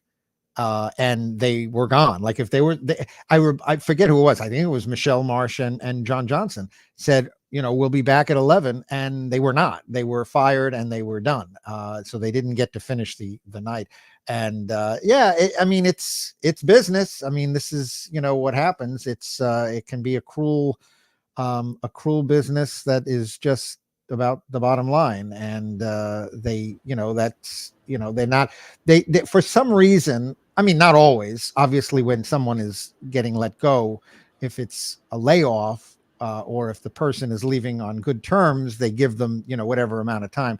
But otherwise, it's not. This was worse because you had 6-8 people that were let go. Bernie Smilovitz, who was the sports, he was from Brooklyn. I forget where he came from to work in New York, but then he left, and I don't know where he's working now, but I think he's still active. Still active as well. Of course, Warner Wolf, let's go to the videotape, and Swish and Boom, veteran on Channel 7 Eyewitness News, and then Channel 2. And then speaking of moving from station to station, Frank Field, who made it to 100 years old, iconic, WNBC, NBC, tying in with the Tonight Show, playing off Johnny Carson, and of course, wrapping things up, WCBS Channel 2 News, and then Channel 9 back with Rolland Smith, WWOR. Tell us about your fond memories of the iconic meteorologist, science expert, health expert, Frank Field. And before that, did you ever hear that story where, you probably did, but it might be new to the viewers, where Frank Field was having dinner with the sportscaster Warner Wolf on Channel 2. They were at the restaurant. Now, Frank Field, of course, did all those special reports about health, about getting out, alive if there's a fire, and just really incredible reports. They were dining, and Frank Field had done a report on the Heimlich maneuver, how to save somebody's life if they start choking. So they're at a restaurant in New York. Frank Field, Warner Wolf. Frank starts choking. Frank's the one who did the report on the Heimlich maneuver on Channel 2 News. Warner sees the fact that Frank is not breathing and he's going here, giving the signal. Warner flies up out of his chair, runs over to Frank behind him at the restaurant, does the Heimlich, and saves his life. And he said, and they used it, of course, for a promo and everything else, but the reason why he was able to save Frank Field's life is because he watched Frank Field's report about the Heimlich maneuver on the newscast. I mean, you can have a legacy of just that alone. How great What a is that? promo that was too. Right? Yeah. I got to talk to him again before he died. 90, he was 93, 94. Sharpest attack. I mean, we were emailing. I mean, well, there's people who are in their 50s probably don't do email, and he was in his 90s and he was sending me emails. Not only sending emails, but he was sending full attachments and video clips, and he was completely with it. And then we spoke, and he had great memories of Jensen and Chuck and Sue. It was terrific. I'm glad. I mean, it was it's amazing that you get to talk to this person who you've seen on TV for decades, and that he was still completely spry and had all these memories, and it was terrific. And he had in those early years the banter back and forth with Johnny Carson on the Tonight Show, because the Tonight Show was originally, now it's done in New York once again with Jimmy Fallon, but before they moved to LA, it was done in New York with Johnny Carson. And that whole NBC 30 Rock building, there was a lot of interplay amongst shows and the newscasts, and I think there was really, you can see clips of that, I think, on the internet or somewhere, but that was a lot of fun too. They would always razz each other, Johnny Carson and Frank Field. Which, of course, Letterman did later on with Live and Chuck, right? Exact. Jack and Chuck, Sue Simmons, and right, exactly. So many great memories, so many incredible people over the years too. What was it like, when you were chatting with some of these folks that you grew up admiring, watching, respecting, honoring, and now all of a sudden you're asking them about their lives for the book? Were you at all in awe? Were you pinching yourself? Were you like, I'm sitting here with Frank Field, I'm talking to Carol Martin, this one, that one, people that you revered? Yeah, I mean, it was special. I mean, you're a professional, you're a broadcaster, and but also I'm building a rapport. Some of the people I already knew, Rolland Smith, I had already known. I had done, he had me as a guest on a radio show that he was doing in New Jersey. After I had interviewed him, we spoke once about Vic Miles had died. I interviewed him for a website I was working for. He was wonderful, Vic Miles, wasn't he? He was great. He was a great Channel 2 in New York for everybody. Just a real professional. For some reason, there were elements of him that always reminded me of Nat King Cole, Vic Miles. I always thought of Nat King Cole when I saw Vic Miles. Just a terrific professional, and his voice smooth as butter, and he could really weave a tale. And so many, you talk about Tony Guida, who was on Channel 4 and then on Channel 2, and did some work with NBC as well over the years. So many of these people that just have come in and out of our lives that have made such a indelible mark.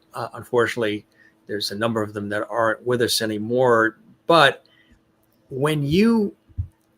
did you have personal favorites? Were those that you watched on the different stations, whether it's the network stations 2, 4, 7, 5, 9, 11 in the New York area? Were there those that what was the channel that was the channel of choice in the beginning in your house? Was it 7? It was 4. I talk about this in the introduction, that we were loyal, I guess, to Channel 4. Not prime time. I think prime time that was big ABC shows, the Happy Days, Laverne and Shirley, Three's Company, Love Boat, Fantasy Island, all of those. And I put that in the book, the different prime time ratings. You did, for at the end of each year, which also shows how the lead-in was from the 11 o'clock news and prime time, and and the connection. The earlier part of the decade in the 70s, CBS had more of the top shows in the top 10 or so, and then ABC exploded in the mid late 70s. Did I answer the question? I'm not sure. You if I answered did. the question. Yeah, I want to mention again, we're just skimming sort of in and Yeah. out here because I don't want to give the book away too much, just bringing back some great memories. But do I want to play catch with Mickey Mantle? Tell us about that chapter. That's intriguing for our viewers. Yeah, that was about any. Nobody can guess, but that is about a reporter, Lou Young, who had worked at the Big Three. He worked at Channel 4, Channel 2, and Channel 7 Eyewitness News. And this particular quote is about him working as an anchor. He got to fill in as an anchor alongside, in this case, his Mickey Mantle was Chuck Scarborough. And it was, it's like, well, do you want to do this? Do I want to play catch with Mickey Mantle? He was likening it to having that opportunity, that it was a dream come true. And so for him, it was special. So that's kind of, and by the way, there's the chapters, they overlap because you have a chapter that touches on Chuck, and then you have Chuck and Sue, and so and they make appearances in more than one chapter. These heavyweights of these giants of New York TV news. And of course, there's Chuck and Sue. Carol Jenkins, another incredible on-air talent and broadcaster and writer extraordinaire. She was another groundbreaking broadcaster on WNBC Channel 4.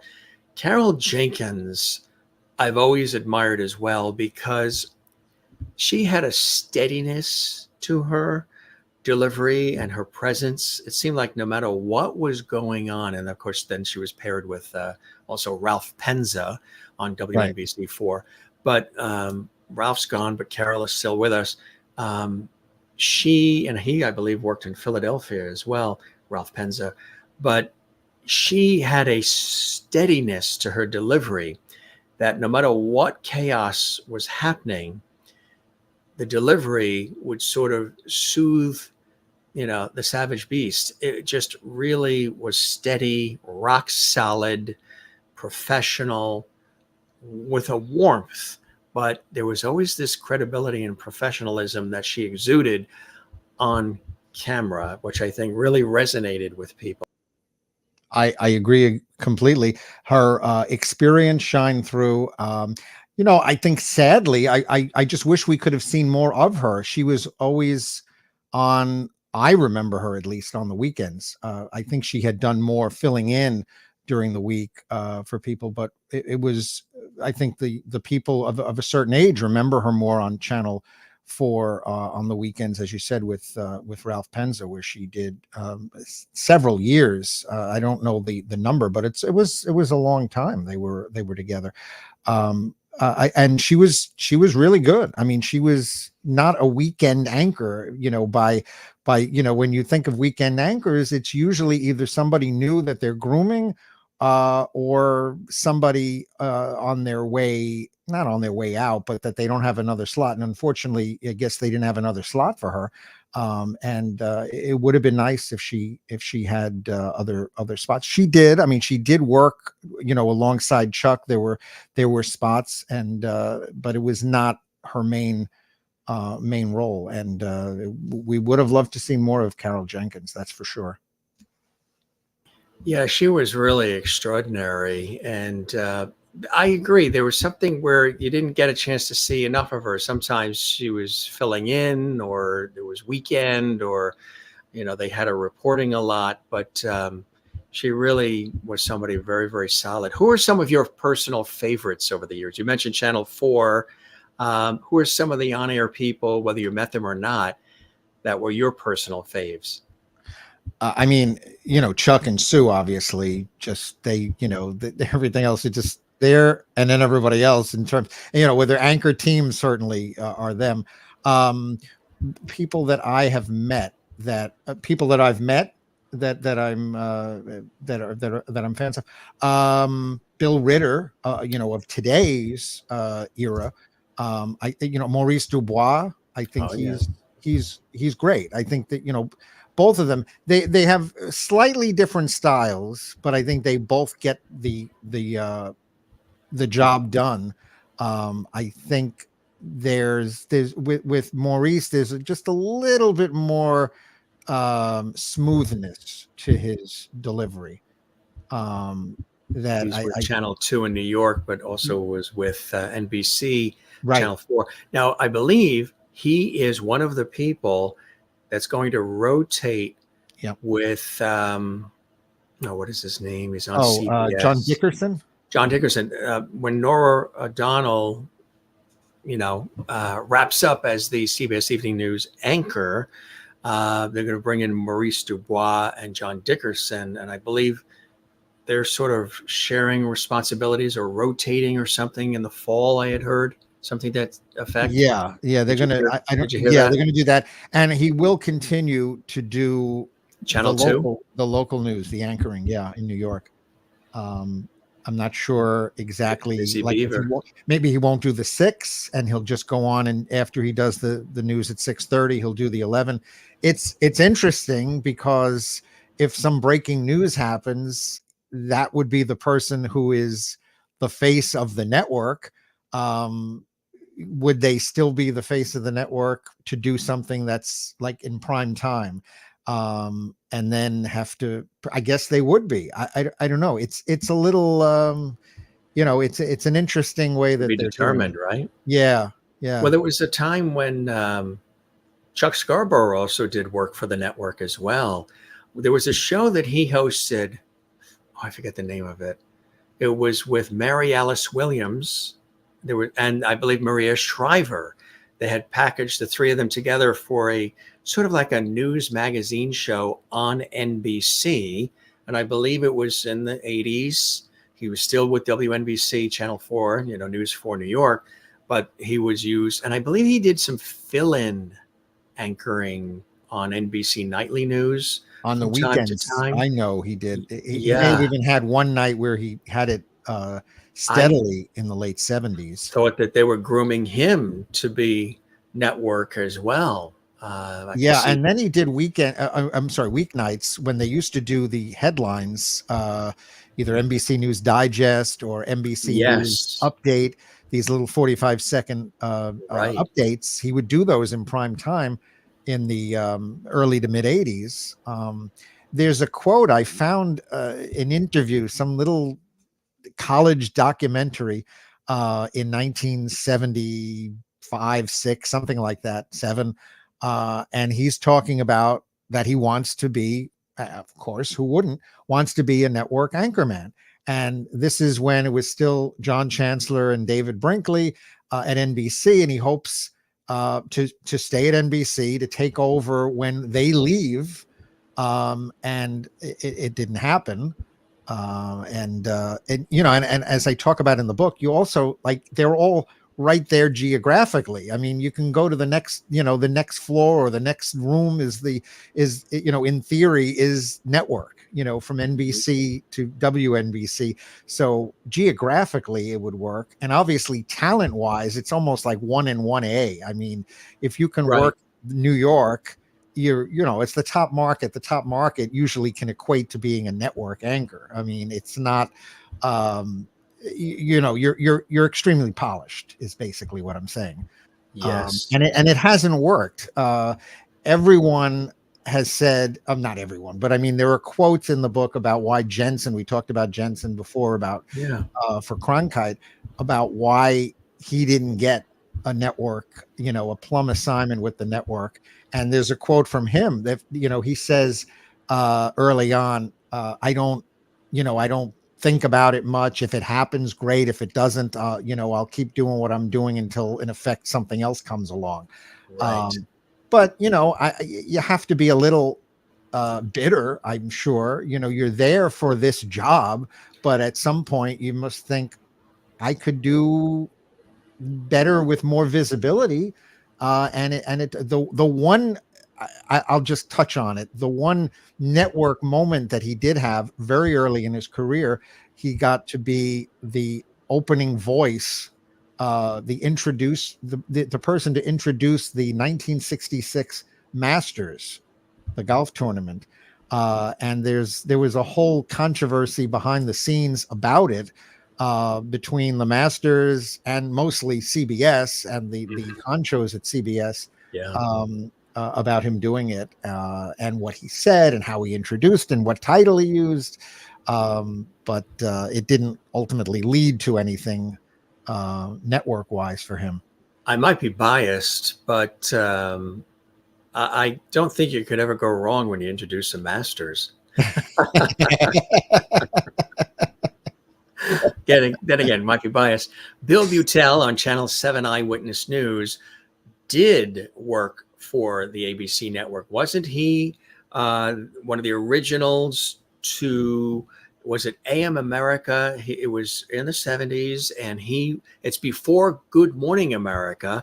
And this, of course, is a later shot of him, but he was tapped to co-anchor, I believe it was AM America, which was a precursor to Good Morning America. They gave Bill Beutel that opportunity, the ABC network.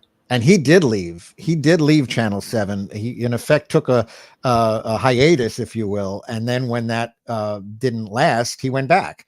And he didn't. By that point, he didn't have the 11 anymore. They dropped the 11 from Roger and Bill, and that would become Ernie Anastas and Roseanne Scamardella. And as I said earlier, he also had in the 60s, before Eyewitness News, he was already in house at the network level. As a correspondent, Beutel. So he had already the earlier, and then he in the 70s he had the network, the early morning show that he was attempting. Did Rolland ever say when he left, and he left post mustache, of course, to go with the network to do the morning program with Mariette Hartley, Bob Saget, Mark McEwen? That had actually a live studio audience too. It was something they were experimenting with in the late 80s. When that didn't work, like you said, Bill went with AM America and then went back to Channel 7. My thought was, I always wondered why he didn't go back to Channel 2 News, because he was so established there. Did he ever say why he didn't go back to Channel 2 WCBS? Because then he went off to WOR Channel 9 and did the 10 o'clock news there. But I always thought it would have been great if he was able to, maybe he didn't want to, go back to Channel 2. Yeah, no, we didn't get to that. That's a good question. If there was something on his that just wasn't on his radar, that he just didn't want to go back, maybe the challenge of working somewhere else. I don't know if there was any, I don't think there was any animosity, certainly. I mean, he didn't leave to go to another network. He was in the same network.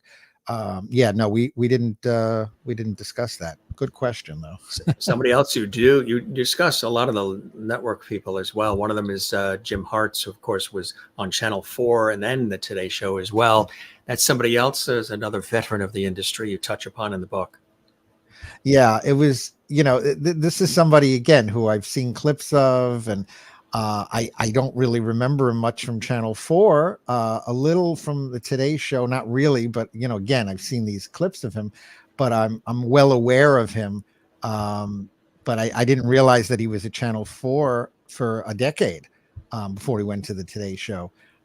So he was a nice connection from, that took you from his era to the Chuck and Sue era, or the Chuck era to Sue, because that was that overlap. He left in 74, just months as News Center 4 started, and then when Chuck arrived. So we were able to talk about it. It was a lean time in the 60s when he was there. It was doing well. Then it really was, they were doing poorly.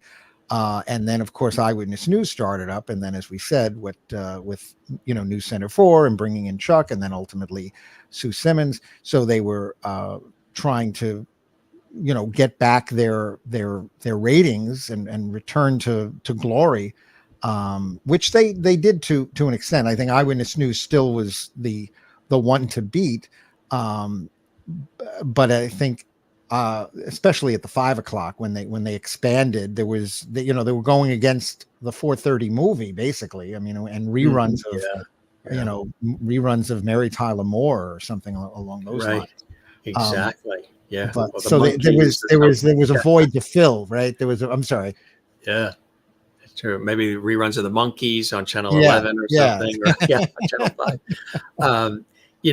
And the reporters too, veteran Roseanne Coletti and J.J. Gonzalez and Dave Monsees, who covered Long Island for Channel 2, who passed prematurely of, I believe it was cancer. Milton Lewis, like you said, and Bob Lape, who did the restaurant outdoor, dining. Yeah. Bob Lape, and then also on the radio as well. I remember hearing him a lot of the years. Bob Lape. Yeah. Bob Lape, you talked to him? Yeah. Yep. He's still with us. How's he doing? Good. Everything good? He's doing okay. Yeah. He's doing all right. Yeah. He was always good. I thought he was just very professional and smooth. And yeah, I remember him doing the restaurant reviews, but he was before that on Eyewitness News. He was a political reporter. He was a hard news reporter. He wasn't just a guy that was talking about at the last 3 minutes of a newscast about a new steakhouse on the Lower East Side. No, he was. Somebody else you probably would have loved to chat with too, but he had passed again prematurely. Roger Sharp, who used to be with Channel 7, then Channel 2. He would have had some stories, I'm sure, because he was another drinking buddy of Roger Grimsby's. Grimsby, right? Exactly. So many iconic people through the years. And again, a lot of this has transferred to other markets and other stations, being a sort of a bastion of setting the tone in a lot of ways, like, of course, Al Primo developing Eyewitness News, which you can see in so many different markets. I remember hearing, too, that the way they used to do it, now you have the internet. Now everybody can, connect so quickly.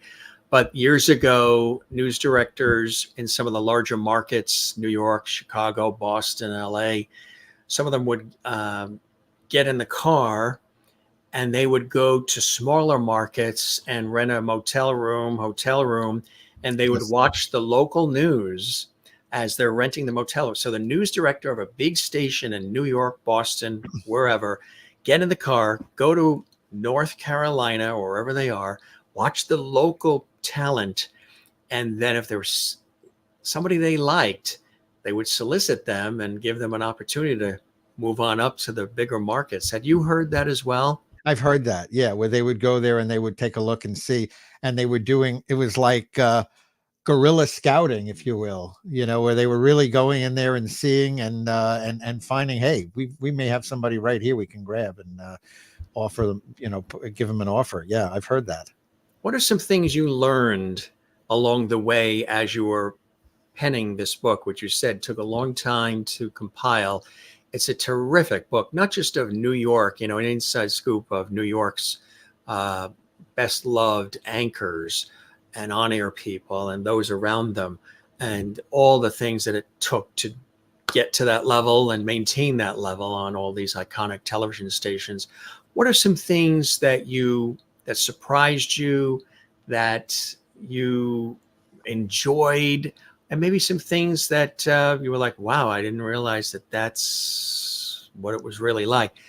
And how did it leave you after you met these folks and talked to these folks on the phone and wrote the book? What were you left with?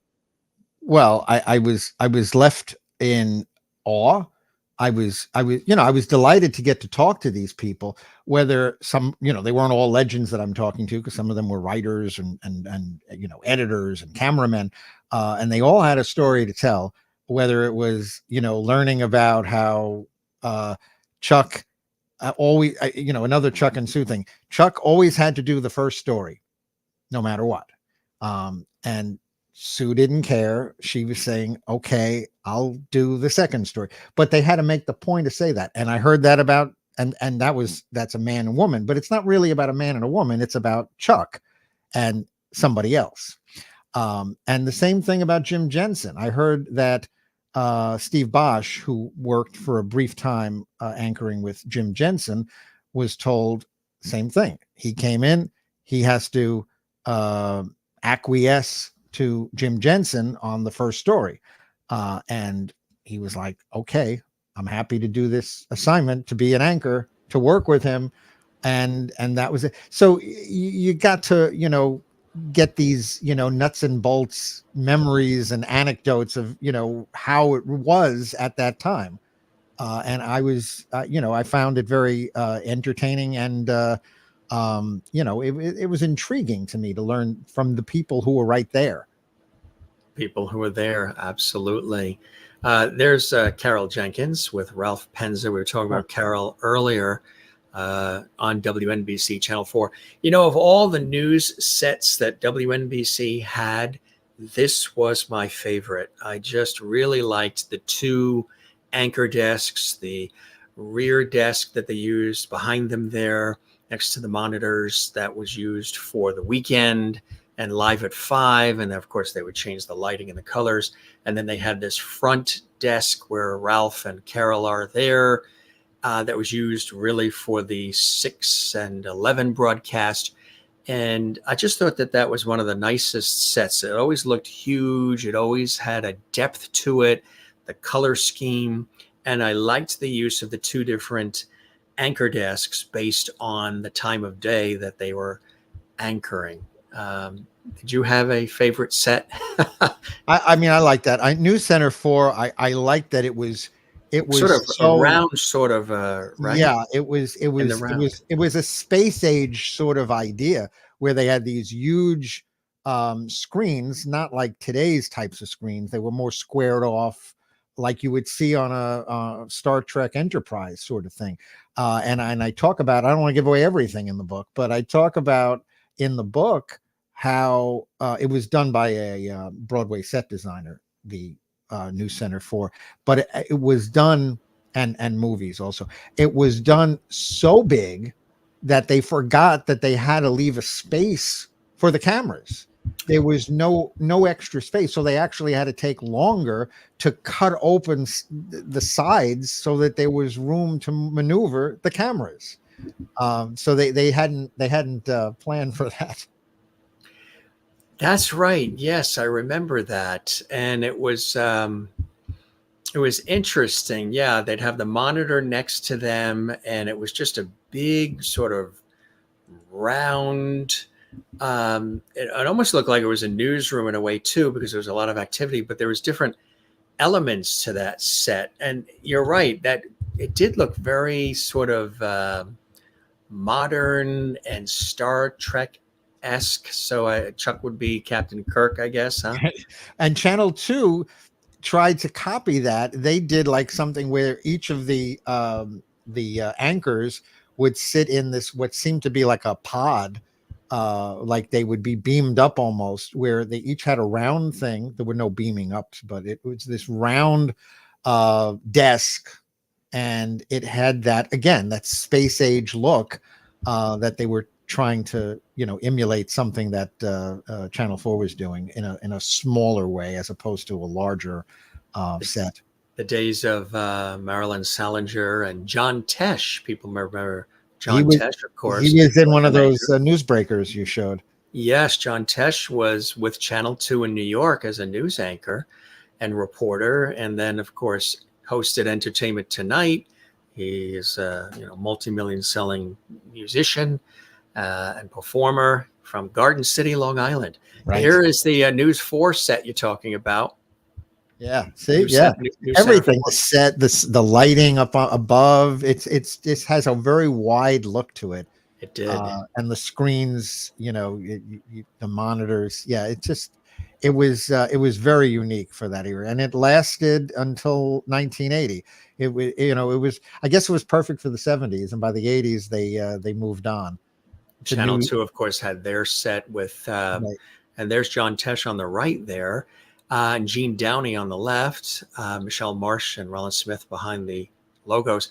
But they had that big round sort of silver circle for the lighting. And then they had those sort of spotlights over the set too. And then, of course, the city skyline. That was cool for WCBS Channel 2 at that time in the 70s and early. Right. I think they kept that set for well into probably the early to mid 80s and then started updating things. Right. I love it. I love the sets. I love the themes. They had a synthesized. We're like two kids in a candy store here, I know, aren't we? You remember, like, they had a. Did you grow up across the street from me? I think Jimmy and Jerry. I tell you, is there going to be a sequel? Now that you did this, are you digging in to write more? And again, congratulations. Thank you. People have asked, are you going to do a follow-up? Are you going to do, kind of, even though I look at the current times, but it's really focused on late 60s into the early 80s. So somebody said, are you going to do the 90s and on? Are you going to do more looking at, like, say, Kaidi Tong?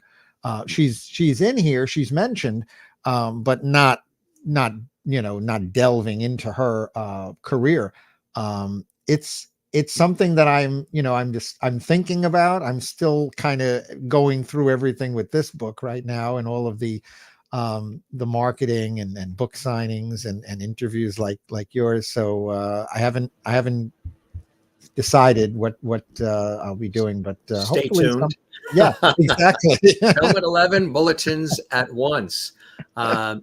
Just briefly before we wrap, talking about some of the iconic reporters. There's obviously numbers of them I've had an opportunity to meet along the way. One of the nicest, too, is no longer with us, but he had such a career at WNBC Channel 4, and that's Gabe Pressman.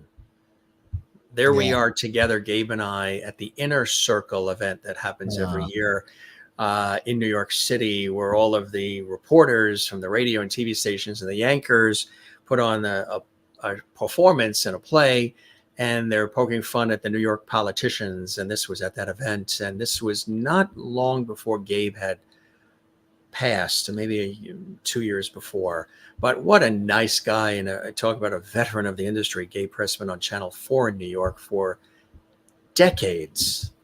Yeah, no, he was the dean of New York City reporters, correspondents, City Hall, politics, judge, courts, whatever it was. He was, and in a way, he was sort of like the local Mike Wallace. If you ever see any of these stories, where he was, chasing people, not, in a bad way and not aggressively, really, but he would, as he had his foot on the pedal. Yeah, exactly. He went for a brief time. He was at Channel 5 in the 70s, and then came back and would spend the rest of his career right to his death at Channel 4. Channel 4 kept him on all the way to the very end. John Slattery, another one who lost too soon. He was on 7 and then on 2. Reggie Harris, another. So many incredible people that we've had an opportunity to know about. And look at this photo here, as I mentioned: Joel Siegel, Roseanne Scamardella, Ernie Anastas, Spencer Christian, another.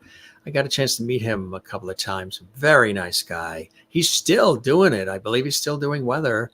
I forget what market it is. And of course, Joel Siegel, we lost. He was the movie reviewer and entertainment and so much more. Even for ABC, I think he did some work for them as well. But yeah, good stuff. You've captured some really amazing stuff. And we just really, in our conversational way, scratched the surface. Didn't want to give the whole book away because there's so many incredible chapters, rich with history and commentary and memories, all there. Really, really cool stuff.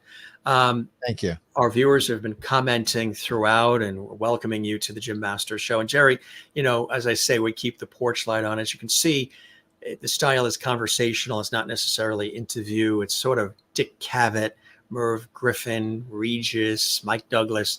I try to make it, like this is a television show, paying homage to our industry, and making it free-flowing and conversational. For those watching, you would probably think because we're broadcast professionals, we had pre-prepared questions. We didn't, and there's no teleprompter for either one of us. It was just a free-flowing conversation and a wonderful one. Dominic D. Thank you, Dominic, for supporting our series.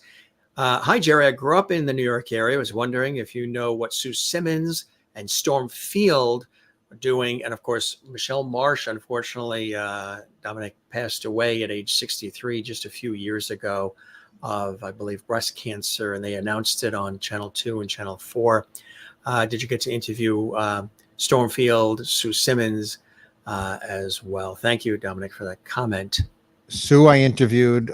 She had great stories for the book about her beginnings in New York and working with Chuck and working with Roger Grimsby and Dave Marish later and others.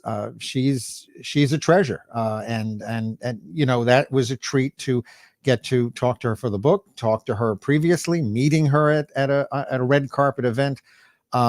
And so that was special, and I hope you'll find her anecdotes special as well. Stormfield, I reached out to. I got connected to him through, I don't know if it was through his father, through Frank, or someone else who had worked with him. We did email. We didn't speak, but we emailed, and he declined to be part of the interview. I'm sorry, to be interviewed for the book. So that would have been, I would have really enjoyed that, because he was there from, you know, the Tex Antoine era right through to being an anchor himself with Roseanne. So that didn't happen. Thank you. Hi. Yeah, everybody, welcome to the party. All of our viewers watching around the world here.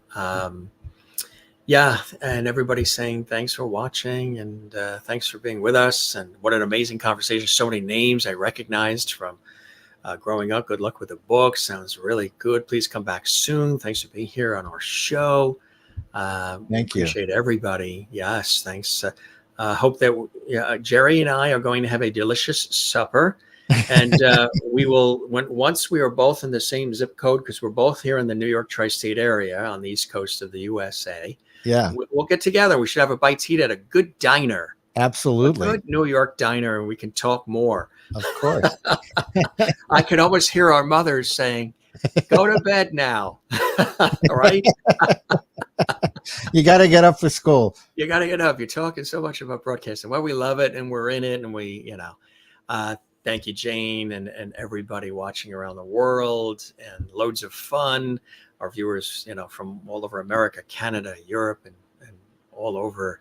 Some really iconic people we've been talking about. Here is the book again, folks. Here now, the news. He's paying homage, of course, to the anchors that we know, and the reporters, and so much more. Here now, the news. Roger Grimsby saying that line.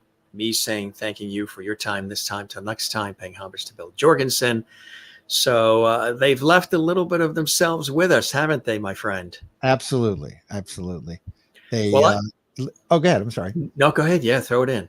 No. I mean, there's the little tidbits, each one, and brings, and I think that the broadcasters today, they're left with those, you know, that it's like somebody in, you know, following a baseball player, they know that history of those greats from the past. And I think that's what makes everyone do their best. They recall who they've followed, you know. I think that's again, I don't think that's hyperbole. I think that they are, you know, following in the footsteps. You know, the industry is changing, and it's changing rapidly, and the pandemic has sort of sped some of that up. Streaming and all these other things that are happening, and 2 billion channels and all of that. A lot of what we're talking about is a time period where there were less channels, and cable was starting to come in. There was no Netflix. There was none of that.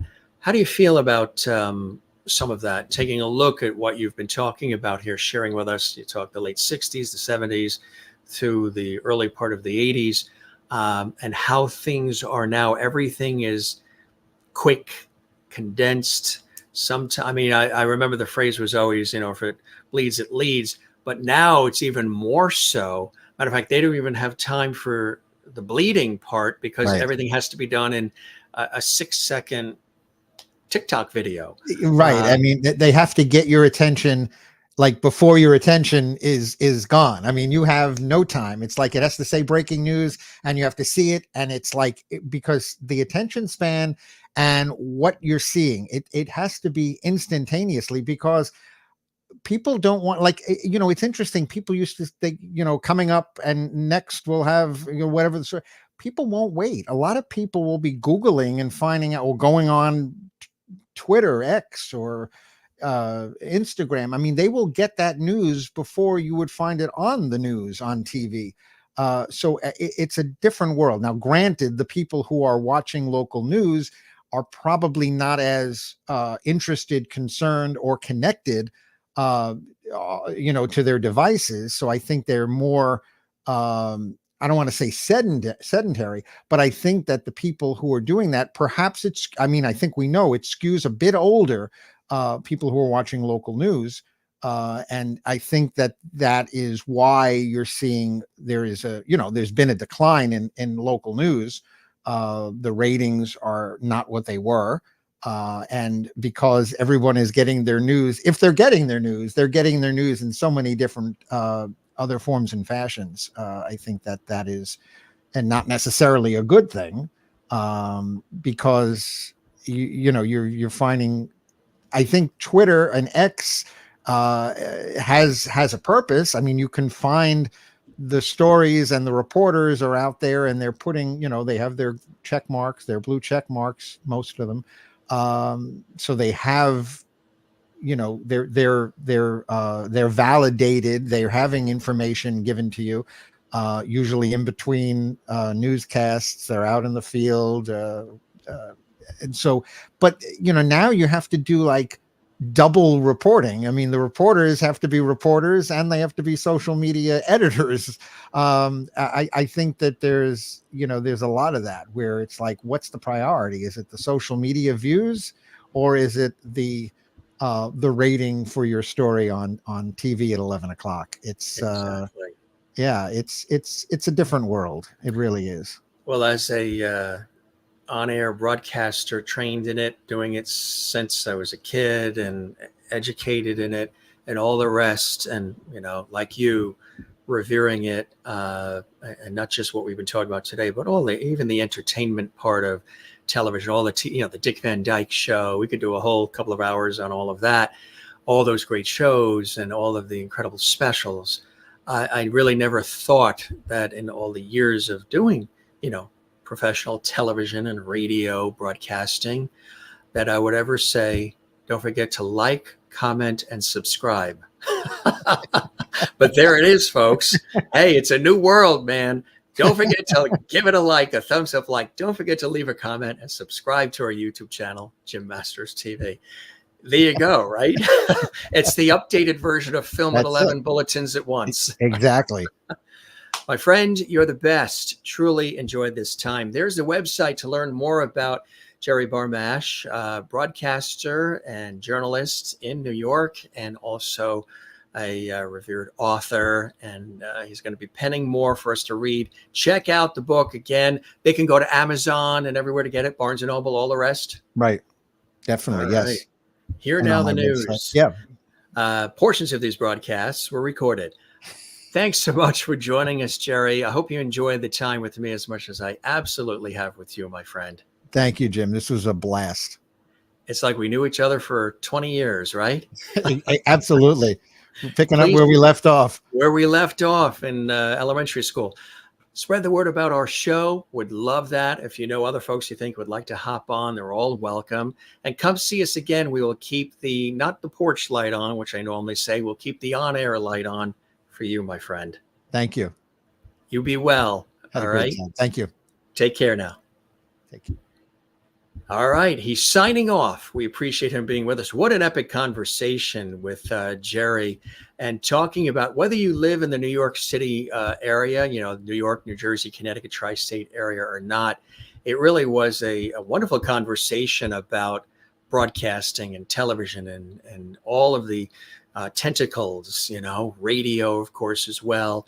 And some of the people who sort of laid down the groundwork in what is the largest market for television and radio in the world, that is the New York City market.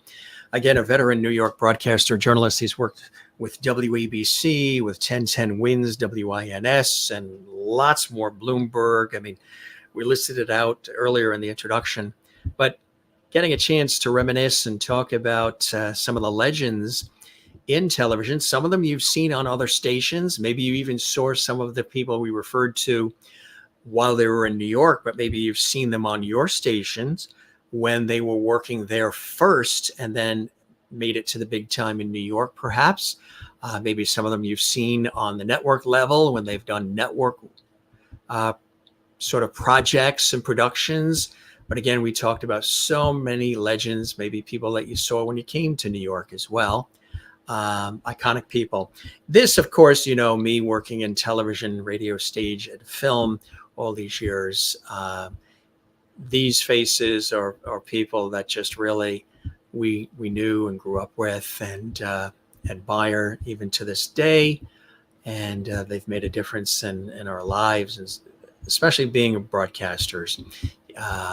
But again, you don't have to be a broadcaster to have admired the people you saw on television and heard on the radio over the years. These iconic people, whether they're in the New York area or if you're watching in Boston or Chicago or maybe a small town in, you know, the Midwest, whatever the case may be, you have your local versions of your favorite anchors and reporters. Great stories about Tom Snyder, who was local on other stations, and then, of course, went to NBC, and then finished his career doing the Late Late Show on CBS.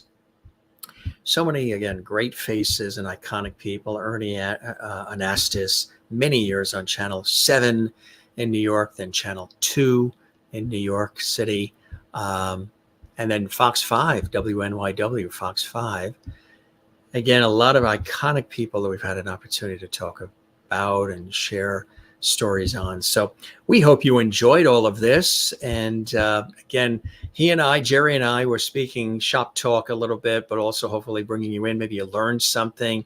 Maybe there's something that you had an opportunity to, take with you about how the industry works and all the people that made the industry what it is, sort of enhanced it, and none of it being perfect, of course, very stressful, very unpredictable, fast-paced, especially in the newsroom and in the big city and the big leagues.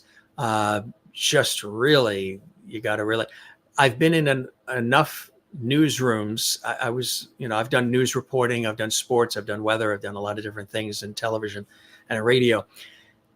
And when you're in a newsroom, or actually the studio, master control, or the studio area, and just if you ever have a chance to be in the area where they are calling the shots, camera 1, take 1, camera 2, take 2, where's the tape, press this, hit this, it's extraordinary. It's extraordinary. They are, the producers, the technical directors, they are like orchestra leaders, the conductors. They really are. And you see them behind the scenes. Everything looks so smooth when you watch it on television. The camera angles, the music, the lighting, it's all perfectly executed. However, behind the scenes, sometimes it's chaos. Where's the tape? Oh no, you've got wrong camera. Get off it. Come back live. I mean, and sometimes you see it's not perfect. And when you do things live, especially, things can happen, and it's the beauty of it all, and it's how you handle it and what you do, and sort of rebounding from some of that. Really taking you behind the scenes. This was really a behind the scenes look at radio and television, specifically television during that time period in the New York tri-state area, with some of the major television stations: WCBS Channel 2, WNBC Channel 4, WABC Channel 7, WNEW, which is now WNYW Fox 5 in New York City, WOR Channel 9, which is WWOR in New York, New Jersey, and also WPIX Channel 11 as well, and then some of the local stations. Good stuff, gang. I thoroughly enjoyed it, and this was a hoot and a holler, and I hope you did as well, whether you live in the New York area or not. Dominic D., thank you, and thank you very much again for your generosity with that very, very kind super chat that you did earlier in support of our series. It's something that all of our viewers are able to do when the show is live. You can do it in the chat section, the live chat. You can also do it after the show too. There's a little heart icon on all of the episodes, and that's called Super Thanks. and that helps support our series and everything that goes into these iconic conversations, as we call them. Thank you, everybody, for all these great comments. Really appreciate it. And so kind of you to take time to share it as we're live. This episode is archived now, so you can see this again. You can share it on your social media as well. If there's folks you think would be entertained, informed, have a good time with this episode. And also, don't forget, as we've said, ever the broadcaster here, don't forget to give this episode a like, a thumbs up like. Share this episode on your social media. Be sure and subscribe to our YouTube channel, Jim Masters TV. And when you do, be sure and click that little bell icon. So that way there, you'll get updates from us about our special guests, celebrity friends and guests, our episodes, special episodes, and so much more, tribute episodes, pop-up shows, and all kinds of cool things that we do here. We don't just do quick canned interviews. Our show is unique and very interactive here at the Jim Masters Show Live series. And for all of you who watch and support and love what we're doing here, which is quite special, we say thank you for liking, sharing, commenting, subscribing. Tell everybody you know about our show. Don't keep it a secret. And if you're new to our broadcast, the Jim Masters Show Live Entertainment Lifestyle Celebrity Talk Show series, we do this really kind of like a television series. We welcome you and we thank you as well. And come see us again here. And we always welcome you to the Jim Masters Show family. Kathleen had a real kick out of this, got a kick out of this because she's in New York. She grew up with these stations and knows a lot of these people, having watched them on television. Thank you very much, Kathleen. She knows all those famous faces. Thank you for your generosity and your support of JMS. Part of the JMS Lovity Squad, Lovity family here, means the world to us. You can also follow us on social media at Facebook and Instagram and X, formerly Twitter, at Jim Masters TV. We made it easy and quick for you. And one more time, there is Jerry's website as well. And don't forget, you can get that book at Amazon and Barnes & Noble. Here Now, the news. And we'll bring that up. There it is right there. Boom. An inside scoop into New York's best-loved anchors and lots more. Not just the anchors themselves, but a lot of the others who made the magic and continue to deliver the news and everything else that they do so beautifully. Just want to let you know a couple of other things too. Yesterday we had John Provost on the show, the original Timmy from the iconic television series Lassie. If you didn't see that episode, it's archived on our YouTube channel, Jim Masters TV. Enjoy it. And if you do love, we're going back in time. Jerry Mathers has been a guest on our show. You can see that in the archives. He was Beaver Cleaver, Leave It to Beaver. Burt Ward has been with us from Batman. He was Robin in Batman. And we just recently, and we had some terrific broadcasters with us for this, Peter Marshall, legendary game show host, Hollywood Squares, singer, actor, so much more. We lost him recently, and we paid homage to him. We also talk about Phil Donahue in this episode, too, who we lost recently, the iconic television talk show host. But in this episode with Peter Marshall, wow, some icons joined us. John Davidson, Mark Summers from Nickelodeon and Food Network, Chris Corman, son of Harvey Korman from the Carol Burnett Show, and so many other people. Claudia Kagan, who is the senior supervising producer for Entertainment Tonight, was with us, and lots more. If you didn't see that episode, that is archived as well. Yes, it is time to eat. Jerry is already grabbing a snack, I believe, as well. And good stuff. You guys are the best. Thanks for being with us. Thanks for sticking with us. We know there's a lot of things you could be doing. The fact that you are here watching this episode of the Jim Masters Show Live series means the world to me and to us. Come see us again. Spread the word. And thanking you for your time this time till next time. here on the Jim Masters Show Live series. We really appreciate all the time and all these great comments that are still coming in here. Thanks so much. We appreciate that. You guys are the best. We have the best viewers, from around the world who watch, and whether they're commenting live or you're watching this later quietly, we thank you for doing so. So, this is your host, Jim Masters. Take care of one another, love one another. Don't forget to take care of yourself and love yourself as well. And come see us again. We will keep the on-air light on for you as well. I'll be here in the host chair, putting together another great broadcast for you here on the Jim Masters Show. So cool stuff. And if you joined us late, come see us again. You can see this archived. If you came in, in the middle of the conversation and you want to see it in full, it's all archived for you here on the show. And one last comment before we go.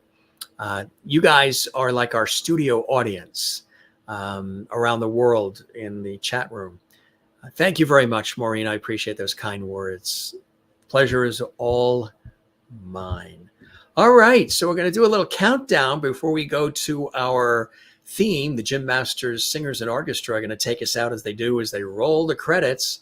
Thanks for joining us. We'll see you on the next one. Jim Masters here in the host chair. Take care, be well, and stay tuned for more from Broadcast Central and the Jim Masters Show Live. Here's a little countdown with the old school TV to our closing theme, and we'll see you again soon. Be well, everybody, and thanks for watching this episode of the Jim Masters Show Live. We love you all. Take care.